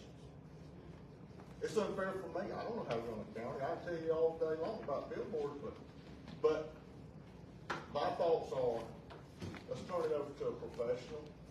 Let's hire a county manager. Put them in charge of the county. They don't do their job, they get fired. When elected officials don't do their job, you have to deal with it for 4 years. That's unfair. And it's also unfair for those that run for office. It was unfair, I don't mind saying, it was unfair for Scott. Can you imagine what he had to deal with when he first got elected? Think about me. If I get elected, I'm going to have the same thing. It's going to be a struggle. And y'all please, if I get elected, pray for me every day. The struggle's going to be real. There's a lot of work to be done. You just can't get a county manager not to go through, legislate through the county. May have to do another charter. I don't know. It's above my pay grade, but I'm going to figure it out. But I do know that it's never been done. We've been running this county the same way for a long time. The only reason we can do this, I have a real job. And I'm not leaving my job. I'm going to keep my job. I'm going to take that county chairman. We'll go back part-time, just like those other county commissioners. I will be involved with the county. We get a county manager. He'll be the face of the county, but I'll be talking to him quite a bit. And so I just feel like that's the change, to start with. Roads, be certainly on the priority list, but you can't fix roads till you know what you got. Don't know what the problem is, you got to figure it out. But that's, pretty much it. If you got any questions, I'm glad to answer any. Okay, Mr. Dan, put you on the spot. This is a tough question. You call the county commissioners before every meeting, you discuss what's on the agenda and tell them how they're gonna vote before the meeting, so there'll be no discussion in the meetings? No. I will say this, they will get, all the county commissioners will get the agenda emailed to them. They'll know what's on the agenda, but something I don't believe in, is having a conversation, or having a meeting before the meeting. I think it's unfair for the citizens. I think it should be a visible conversation among the county commissioners. If there's a concern with something on the agenda, and there, it can't be solved during the meeting, it needs to be tabled, and do some research, and let them bring it back to the next meeting. That's what I believe in. I believe in transparency, because I'm certain I'm gonna make some mistakes. There's no doubt. I'm human, but you'll see those mistakes, and when I do, I'll be the first one to tell you. It's on me. I messed up. And depending on what I messed up, I got to clean it up, right? So you can get to see that.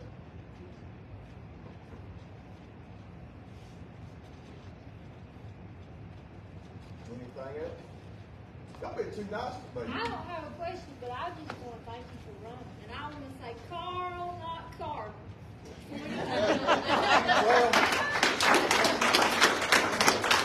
I can tell you, I'm not gonna take up for Scott. He's had some tough views. I'm not where, But it's time for him to move over and let somebody. Yeah. And that's the thing about leadership. Do it right. When you're in leadership, you have to admit when you cross the line or you've done something wrong. And that's one thing all my managers enjoy about me at work for me. I'm quickly to admit, somebody messed up on that. Or I've admitted to DOT. Georgia DOT, when something gets kind of, and I said, did I do that? So I don't mind. I think that's part of the learning process. I'm not perfect. Nancy will tell you right here, I'm a work in progress every day. And that's what I will be as your chairman. It's going to be a big job if I get elected, but I hope you trust me with your vote. If you get elected, will the meetings be more transparent and basically what I'm saying is, in my experience with what's going on now, the doors have been kind of shut on some issues and some ideas. Will your doors, or will your meetings be more transparent? Well, I know this, I believe in this. In order to have consistency, you must meet on the date you say you're going to meet. And I believe in that. If you're going to have a meeting, have a meeting. It's 6 o'clock, you have it at 6 o'clock. I do believe in that. And I also believe there's a workshop meeting that should be included into your schedule for the year. That's just as important as doing the budget for the county, is the schedule, so you, the citizens, know that you can show up, because now we're told you want to go to a development authority meeting, you got to go to the chamber and look on the door, because they're subject to change that meeting. That's unfair. Have the meeting like you scheduled to have, unless you've got extreme COVID or whatever it may be. It has to be an emergency, but I do believe in all boards of the county should be consistently meeting as they're scheduled. And I believe that it should be posted. I think it should be, the website should be expanded upon, the county website, where you can look and see all the county meetings and when and who the chairperson is of that board. And so you can call them. got a question, you should call them. So I do believe in that. I think that's been the biggest challenge for me and some of us is not knowing where to go, when to meet, and then you get told, well, they normally meet the first Wednesday of each month, but you need to go to the Chamber of Commerce, look on the window. And I've asked them, I've called and asked them kindly to, could they give me a call? I will say this, for the Chamber of Commerce, I asked them for about the Development Authority meeting, and they did call me, like promised, but they told me in advance, Carl, I may not remember that. So, but anyway, I will do everything I can, Mr. George, to communicate with everybody so everybody knows when the county commission meets. I would like to ask that when they are in meetings and there's voting to be done, I would like for the other commissioners and the chairman to be on that property to vote and not vote by phone.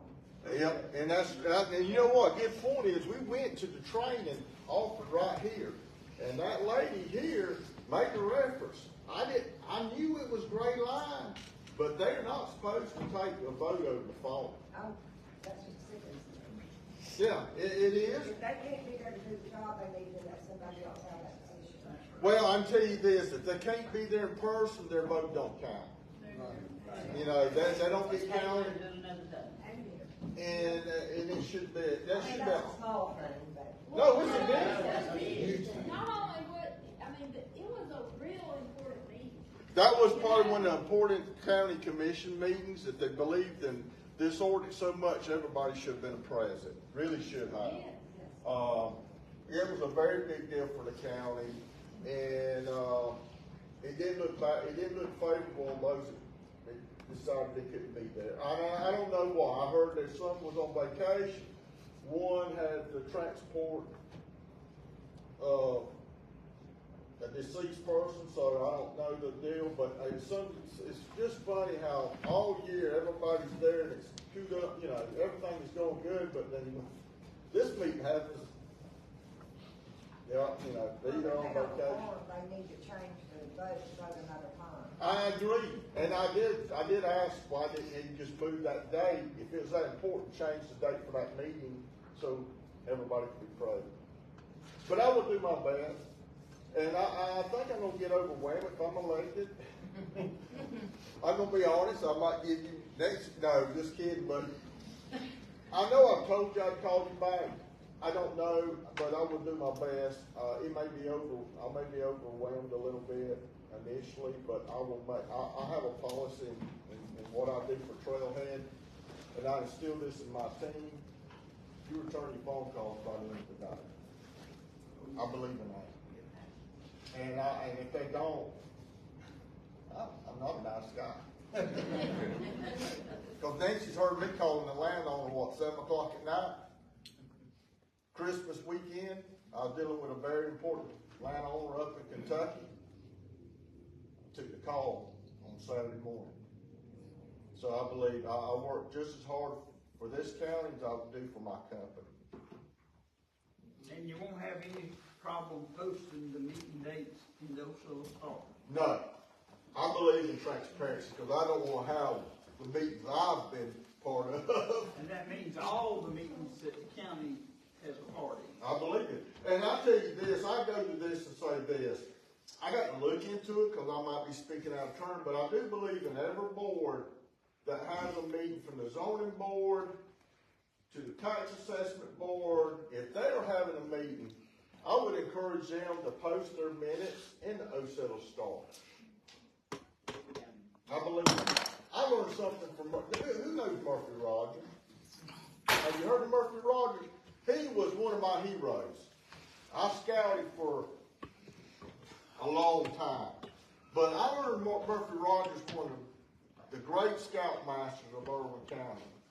One thing I noticed that he did during his time as scoutmaster, he put his scout minutes in the Osceola Star. And you know what? It was neat for me to read that because I got to learn a little bit about who Murphy was. So what I'm saying is I believe in every board to have minutes available for anybody from the public and they should be put in the Osceola Star, and maybe have updates, quarterly updates maybe in the Osceola Star on how the county's doing, but I would do this. I wanna do this at the end of each year, have a big meeting, and hear from you all. Grading and how did I do? How did the county do? Where we still, you know, where do we need to go? But it's important to listen to you, the voters, the taxpayers. You said in the last meeting you would ask for an audit. Sandwiches at that meeting. Yeah, one thing I will do, what somebody, Barbecue sandwiches. I'm looking for one, but, I got a question for you, Carl. yeah. How does these people get their hands on your sign?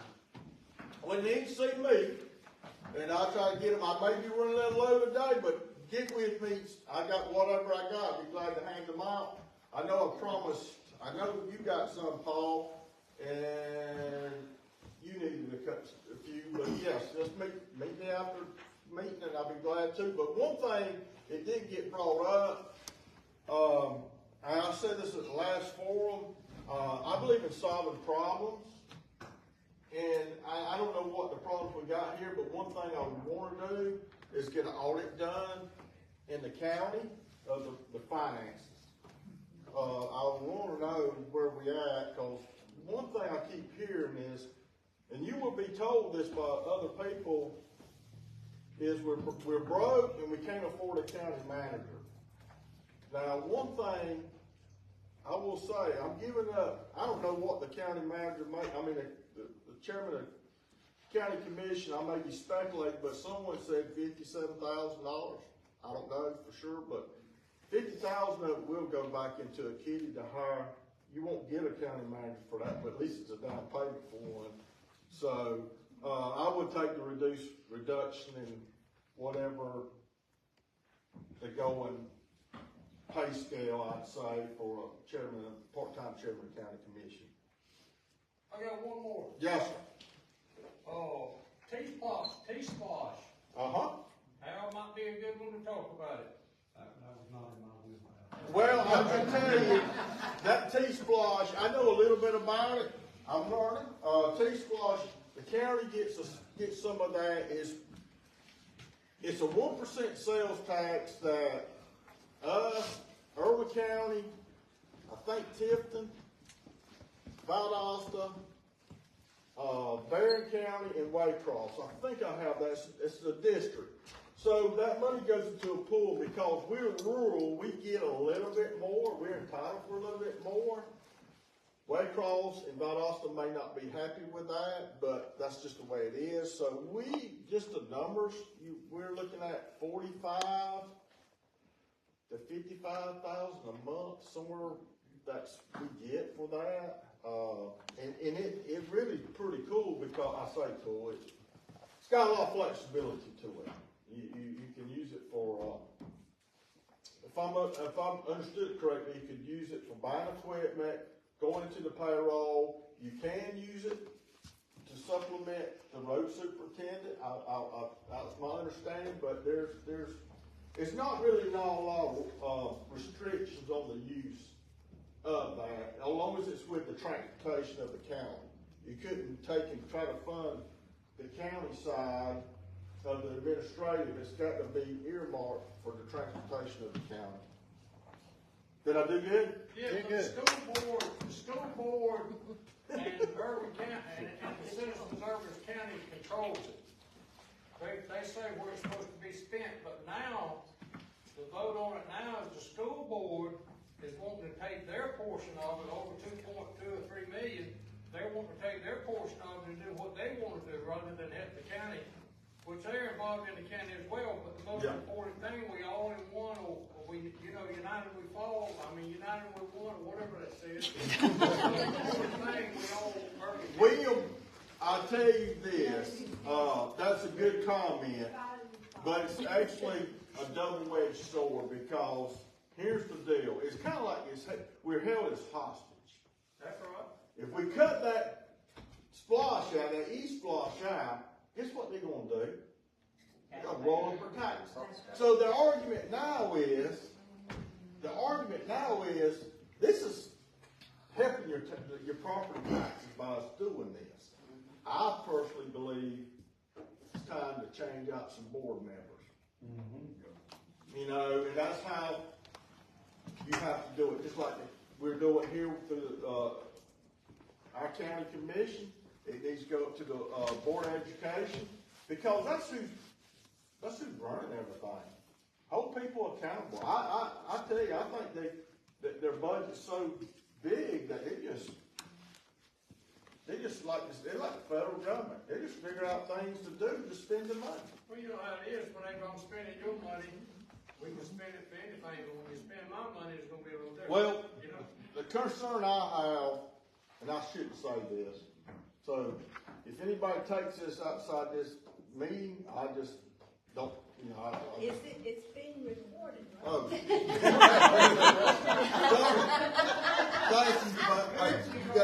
But I would say. Transparency.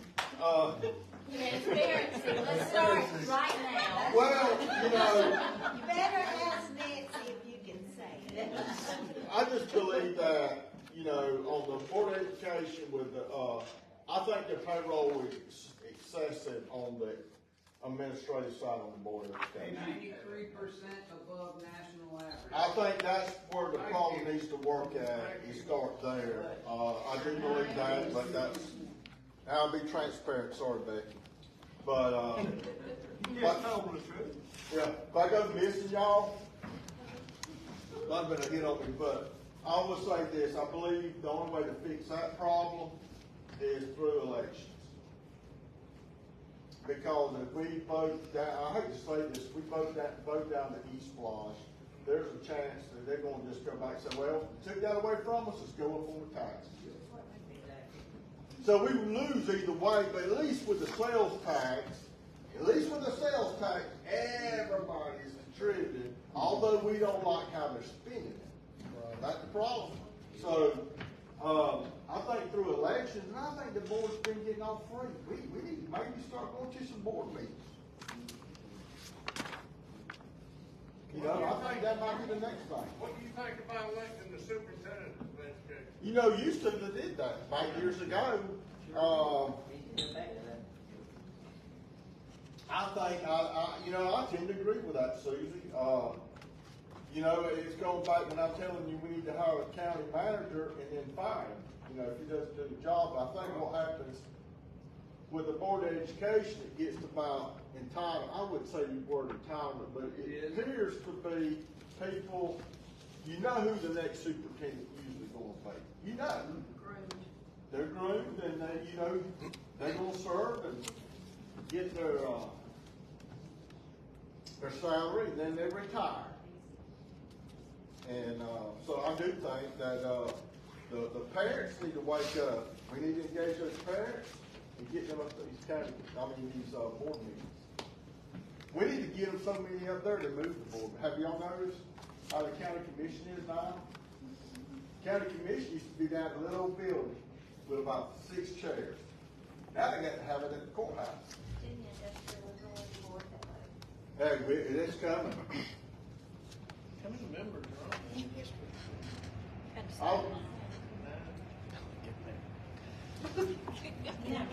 I think Am I good?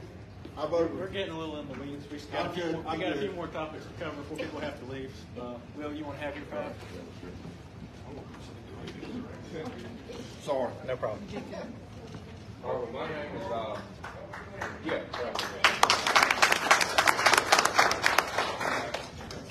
And, I just gotta say that I'm extremely proud of Mr. Carl and Mr. Paul for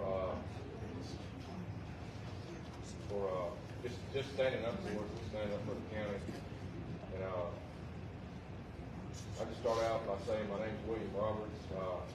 I've lived here my whole life. I'm an 8th generation farmer here. And I'm going to seek the nomination for the Georgia House of Representatives, District 169.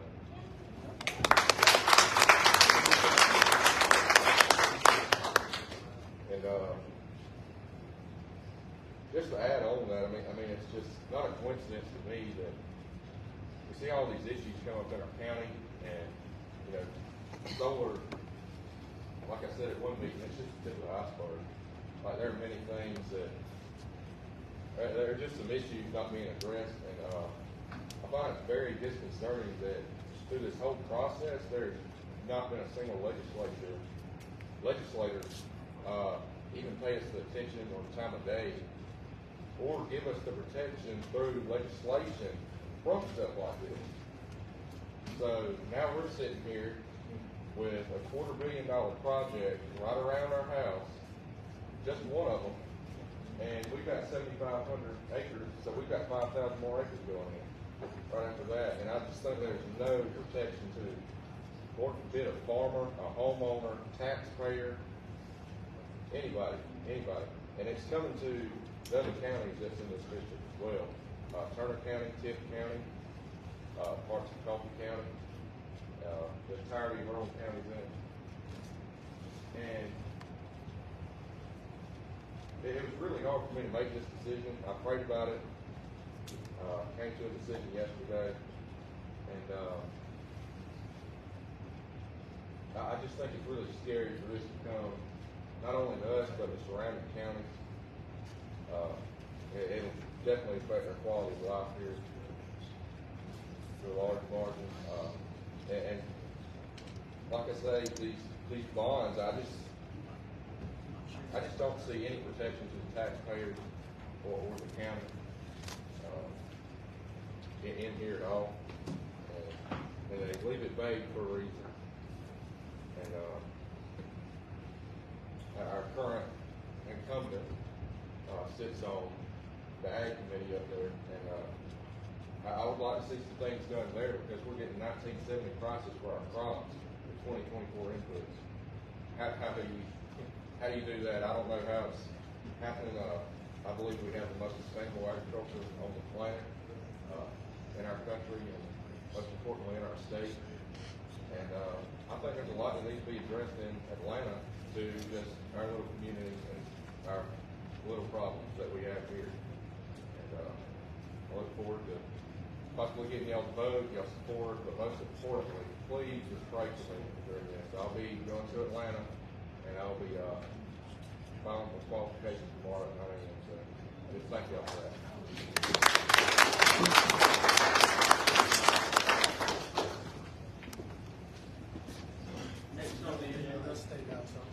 We have the and that's another point. I don't mean to cut you off, but I was doing some research. I researched a lot, everything from qualification fee to general assemblies on the national level, and he just said we need some younger people in there. Well, I found a statistic: 95% of every member of every state legislator in the nation is over the age of 30. So 5% of the people are under the age of 30. Now I'm under the age of 30. I'll admit it. I'm younger. That could be used against me in some way. But I mean, I run a functioning business. My father and I farm. We have cattle. We have a few acres of pecan trees, and we just made it through some tough financial resources that have been brought on by this Democratic administration. And I just don't see that, especially in our county administration. I think there might be, there's a couple business leaders in there, but there's a couple that are business leaders that have been bankrupt a couple times as well. And I don't see that as being a successful business leader.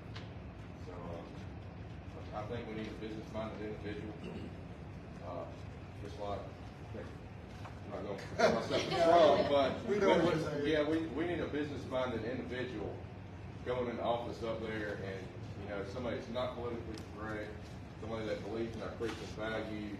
Our right to life, abortion's a big topic up there. The illegal immigration. We just had a young girl, younger than myself, killed at UGA, and whose feet does that fall on? You don't hear anything about it on the Democratic news. No. My mom, who lives in Vermont, knew nothing about the whole logistics of the situation. Yeah. How utterly horrible. Exactly, and how much time do we have until that happens at ABAT, Valdosta State, South Georgia State? Lord forbid they let somebody in our boat tech school up here. Yeah. I mean, Irwin County High School. yeah, Irwin County High School. What if it happened to our high school? They're already making it like a prison out there. So what happens when somebody gets in there? Just very scary things that are happening in our nation at large, in our county, in our state, and in this district that I'll be running for. But y'all please pray for me. Yes. I asked our last two representatives, how come I was never invited to a local fundraiser for their campaigns? And I've shared that with some of the people here, but both of them told me they didn't need our money. They got it from lobbyists, out-of-state lobbyists. Well, that's a problem right there. We don't have local representation with our campaign dollars because they don't need it. Yeah. If they don't need our dollars, they don't need our opinions. No. But they sure want your vote on election day.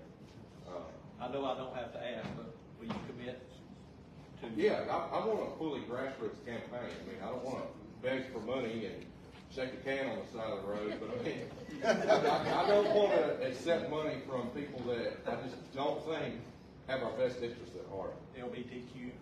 Yeah. Plus. ABCDQ, whatever it is. There's just a lot wrong, and there's a lot of money coming into these projects, and I don't anticipate not having a challenger that gets some money from the people that are bringing $250 million projects in our community. Exactly. So that even furthers the cause to have a grassroots campaign and have events like this and fundraise, and I'd also like to ask y'all support for that, but That's the only way we're gonna take it back as grassroots, because it's the only there's too way. much big money from unknowns. Exactly, and it's not just from our little community. I mean, these are foreign companies running on federal dollars. So it'll be an interesting journey, and I just wish them the best, and please pray for me. Thank you. Any other questions?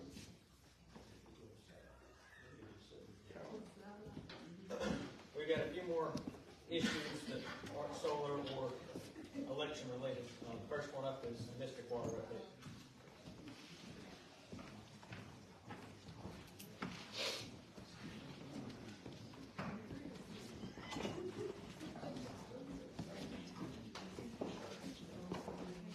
Thank you for your interest in Mystic Water. If you ever go out there and talk to these people, does anyone live in Mystic that's here? AJ does. AJ does. Okay. When you go and talk to these people, they've been begging for 2 to 3 years to have somebody please fix their water. Their water is everywhere from that color right there to the color of the floor. When it comes out the tap, in the kitchen sink, and the tub. And a friend of a friend handed me what the county commissioners said about the Mystic Water. I've not seen this printed anywhere else. So, let me read it to you. Oh, I've been finding arsenic in every water sample that I've run on the people's water in Mystic. It's not above the EPA maximum allowable of 10 parts per billion, but like New Jersey, their maximum allowable is 5 parts per billion, and it is, some of them are over 5 parts per billion arsenic in their water. And there are other things that I could be testing. We found high lead in one of the people, and high iron in one of the people's water as well. So there's other things that could be tested, but to me, because it affected my family so much, arsenic has been what I've mainly tested in the water and found in almost every person's water. Now, this is what the county commission is saying about it. It says, in October of 2021, a federal grant was applied for and later awarded for $378,000. The newspaper said they got that in March of 2022. That it was available to them, all they had to do was, ask for the money. March 2022. Here it is, March 2024. It was discovered, that multiple community development block grant projects had been completed and all underground piping had been, this was prior to this $378,000, had been replaced with modern safe materials. We're currently bidding portions of the grant project. Water test results taken at the well show that all levels are within the guidelines set by the EPD. Note, water tests provided by individuals, which are these right here, which show high levels of toxins were taken from inside the home. The county is not legally allowed to provide services beyond the meter. Therefore, if the contaminants are not found in the system, but are found in the home, it would lead us to believe the contaminants are originating from the resident side of the meter and therefore outside the county's control. That is bullshit, if you don't mind me saying so. How could all of the water have arsenic in it and it all be coming from inside all the homes? This water has arsenic in it before it goes through that meter into this person's home. That's called gaslighting. Gaslighting. That's what they do. Hydrants have been flushed twice in the past 4 months and will continue to be flushed periodically to reduce discoloration in the water. How is that going to be? What was found, tank 1, the outer, let me say that again, the outer tank is thought to be lead-based and is cracking and peeling, needs to be sandblasted and repainted. Air pump to provide pressure and prevent the tank from being waterlogged was not operational, causing the well to oscillate on and off every 30 seconds or less. There was no backup electrical supply in the case of a power outage. Meters were worn out and not reading accurately, so billing was not correct. Well pumps had not been serviced in decades. Pump house mortar joints are degraded to the point that you can see into the building between the blocks. Discovered hydrants were not being flushed on a periodic basis as needed. Well 2 was not online and not being used. Protective fencing had been damaged by a fallen tree and needs repairing. Nowhere in there did it say that inside of those tanks needed to be flushed, needed to be scraped, and the arsenic that is on the inside of those tanks needs to be removed. And that is definitely should be part of this project. If you've ever seen, and I'm sure all of you have seen the inside of a water pipe, and it has sludge, like if the water pipe's about this big, you may be able to get your finger through there without touching things on the outside. If the water pipe's, 5 or 10 years old. This arsenic is a sticky arsenic, and it sticks to the inside of those big water tanks, and they need to be cleaned. First, I think that's the first thing they should do is clean those water tanks. They have 2 tanks. They use one at a time. They need to clean one or the other first and then clean the other to get rid of that arsenic. The first lady, we never heard of pancreatic cancer before we moved here. We've been here 34 years. The first lady that got pancreatic cancer that was in our office lived right next to the City of Osceola water tank.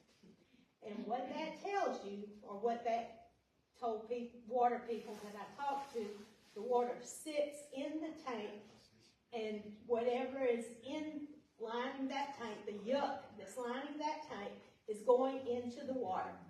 The first people that get that water in the morning are getting the higher levels of those toxins that are lining that tank.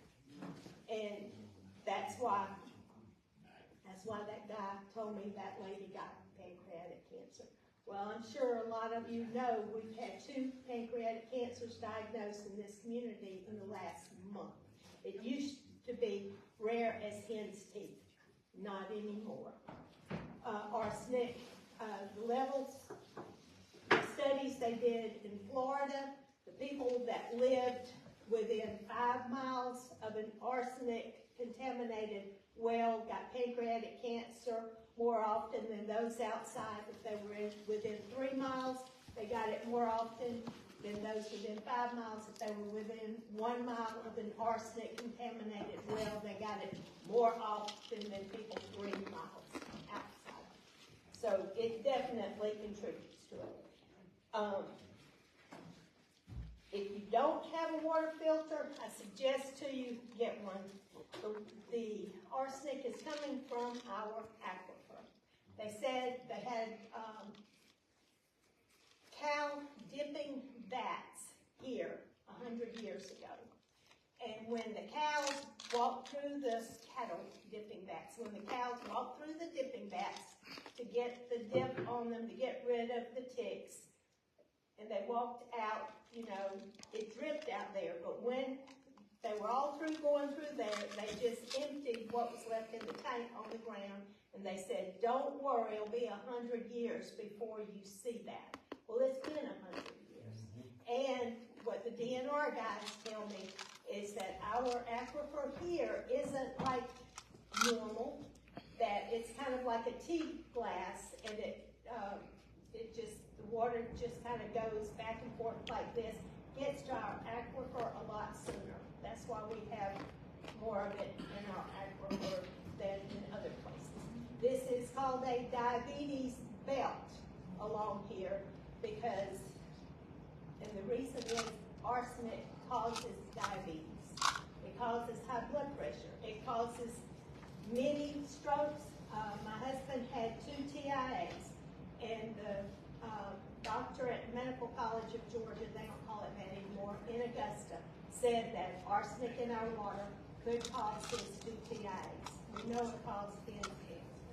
And I had squamous cell skin cancers from head to toe, 32 on my chest from shoulder to shoulder, and the dermatologist in Cordele said the only thing that could cause that many squamous cell skin cancers was arsenic.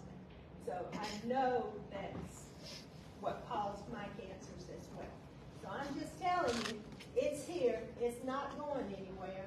It's in these people's water in Mystic, and I'm struggling to get, they keep being told by the people they're talking to in the county commission that they're working on it. And one guy said he's only seen one guy flush.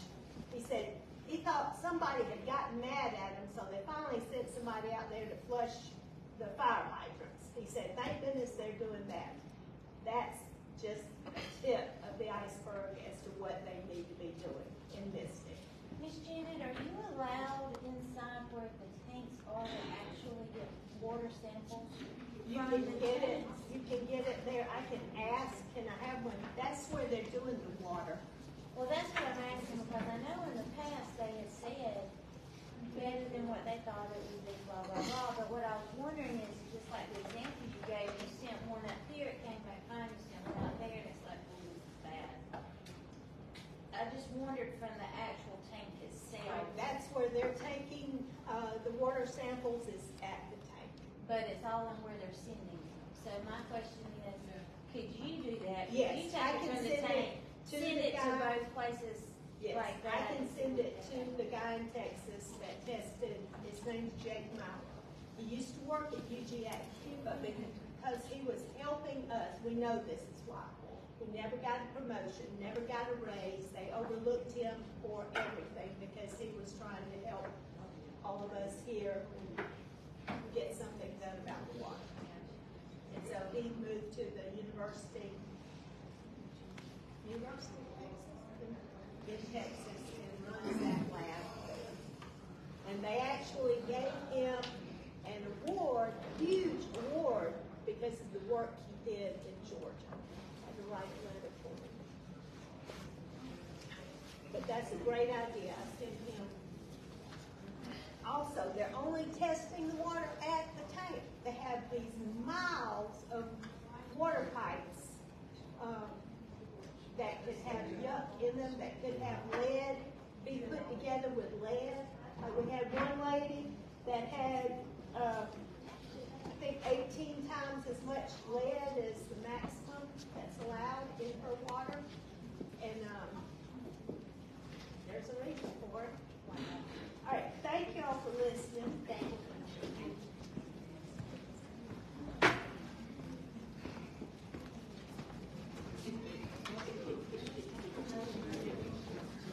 My name is Don Pate. I was asked to say a few words about the fire service in Irwin County, primarily the volunteer fire service. My wife and I are currently volunteers with that and are proud to be a part of hopefully what's becoming a solution. Over the past few years, our county more or less has dwindled down to not having a volunteer fire service at all. And as Mr. Roach, I believe, mentioned earlier, the county periodically receives an ISO inspection and we are given a rating. If I understand it correctly, if you don't live within 5 miles of a operating fire department, then your homeowner rates will drastically be increased. And we don't have a choice in that. When that inspection is done, if the findings are that we don't have an operational volunteer fire service, that's detrimental to anybody that lives farther than 5 miles from the fire department here in town. We have a city department, we have a county department, they're both right here in the facility. So if you live farther than 5 miles away from that, we don't have an operational volunteer fire department, then your rates are gonna go up tremendously. So that didn't sound good. The county map is here, and as you see where Osceola is, if you visualize, I don't know where all of you live, but if you live here, there, up into those places, but it takes you 30 minutes to leave in a fire truck and to arrive at one of those locations, and your home's on fire, it's too late. It's too late. So it's very important that we have an operational, fully staffed, volunteer fire department. So I'd like to encourage any of you that are willing to take part in that, please do so. There are different levels of that service. There is training that you would have to go through. Anybody that you know might be interested, we would encourage you to do that. There's areas that we don't even have stations in, whether they're operational or not. There are areas that are not covered. Obviously, that takes funding, so that's all in the works. I am proud to say that we are on the right track. We are moving forward. We have made improvements. Still a lot of work to do. Still need a lot of people to help. So any help, we appreciate it. Real quick, to add to that, for anybody who wants to know, if you weren't aware, there is a pension that even volunteers are eligible for.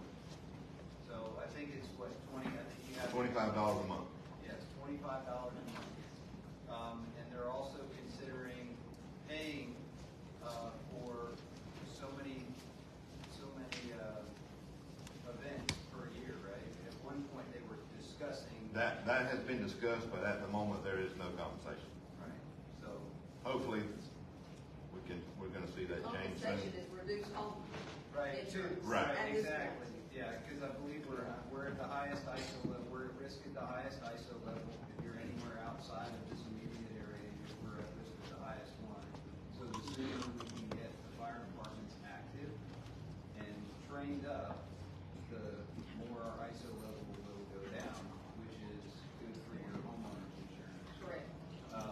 And the two levels of training I understand they're going through right now is their support firefighter, which support is basically, it's an academic thing where you can be on the truck, you can help unload hoses, unload ladders, you don't have to be the one busting down the door and going inside. And then you have firefighter 1, which is where you actually will go inside the house and not have a fire. That's correct. So you can take it as little or as far as you can go, but even with support, that brings our ISO level down.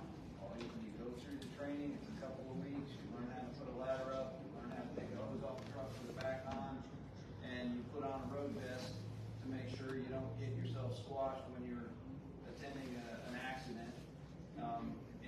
That counts, that helps.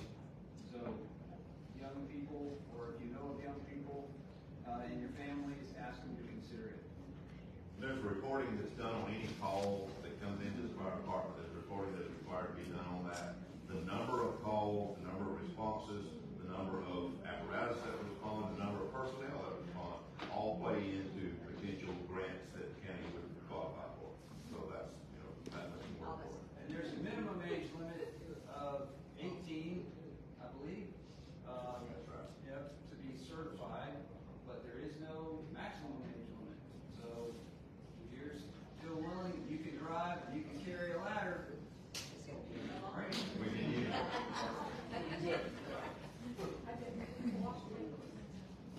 Go ahead.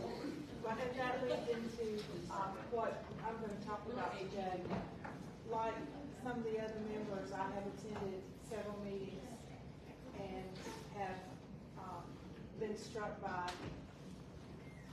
how the people that are leading these meetings are always saying, we need money, we need funds, we need, and they have lots of aspirations to do things, but like the volunteer fire departments, they need to be funded, and usually, to borrow William's expression, that's a grassroots movement, and so, after attending the board training here, and then one of the Downtown Development Authority meetings, where they asked for ideas, I kind of brainstormed with Suzanne and some other people, and we came up with a list of things, and if something interests you, strikes your fancy, you think you could do a good job chairing that type of event, please feel free to step up and say, hey, I would love to help you with that. Some of the things that we already have in place are the Dave Prater Festival. That could be expanded. I know at the DDA they said that it was not a moneymaker for them, except for the scholarship, but I think if we took the bones of that and we expanded it to maybe revamp it or enlarge it and call it the Dave Prater 60s and 70s Bash, that we could really get a community-wide participation with that. Something else we came up with was the idea of community dances. I mean, the high school kids have their proms, why can't we have an adult dance? I mean, we could do a spring fling, we could do literally a winter gala, where springtime, is less formal, the winter would be more formal. You could do silent auctions at these. These are just fun ways to come together as a community and raise money for things like other volunteer fire stations, equipment that the volunteer firefighters may need. My husband had a great idea. He said that we could take the old railroad spurs and turn those into bike trails or hiking trails, and there is money for that. It's called Rails to Trails. If we got a group of people, those things run all the way from Fitzgerald to Tifton. So perhaps a tri-county effort to do something like that. It would bring more people here, and not necessarily to the industrial side, but if people would come into the community and spend their money and then they could go home, I think it's a plus for everybody. We possibly could utilize Cumbie Park to do a movie night with Snack Shack, do old black and white movies, Singing in the Rain, or some kind of Frank Sinatra movie, just a whole genre of movies that younger people are not familiar with. One person said that they would love to see a skating rink open here in Osceola. I mean, the Fred's building down there would be, I don't know if it's big enough, but it's an idea. I know Irwinville has an egg hunt. Why can't we have one in the city of Osceola? I mean, we've got the park right here. But my biggest idea was for Sweet Potato Day. I would love to know if we could pull it off, if we could have two huge big screen TVs, one on either end of the building, and do a tailgate chili cook-off. Have a chili cooking contest and have it televised and have people come in here and eat during what is probably one of the biggest games in the Southeast, the Georgia-Florida game. People would pay to do that. They would pay to come to Tater Day and then be able to watch the game and go back to enjoy Tater Day. So, you know, if any of those strike a chord with you, please reach out and let's see if we can get a committee formed and we can revitalize our community just one step at a time, one project at a time, one event at a time. But it's going to take all of us. So, anyway, thank you.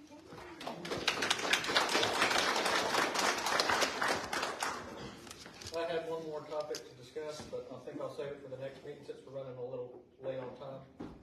So, if anybody has anything they have to say, stick around and say it. If not, that's it.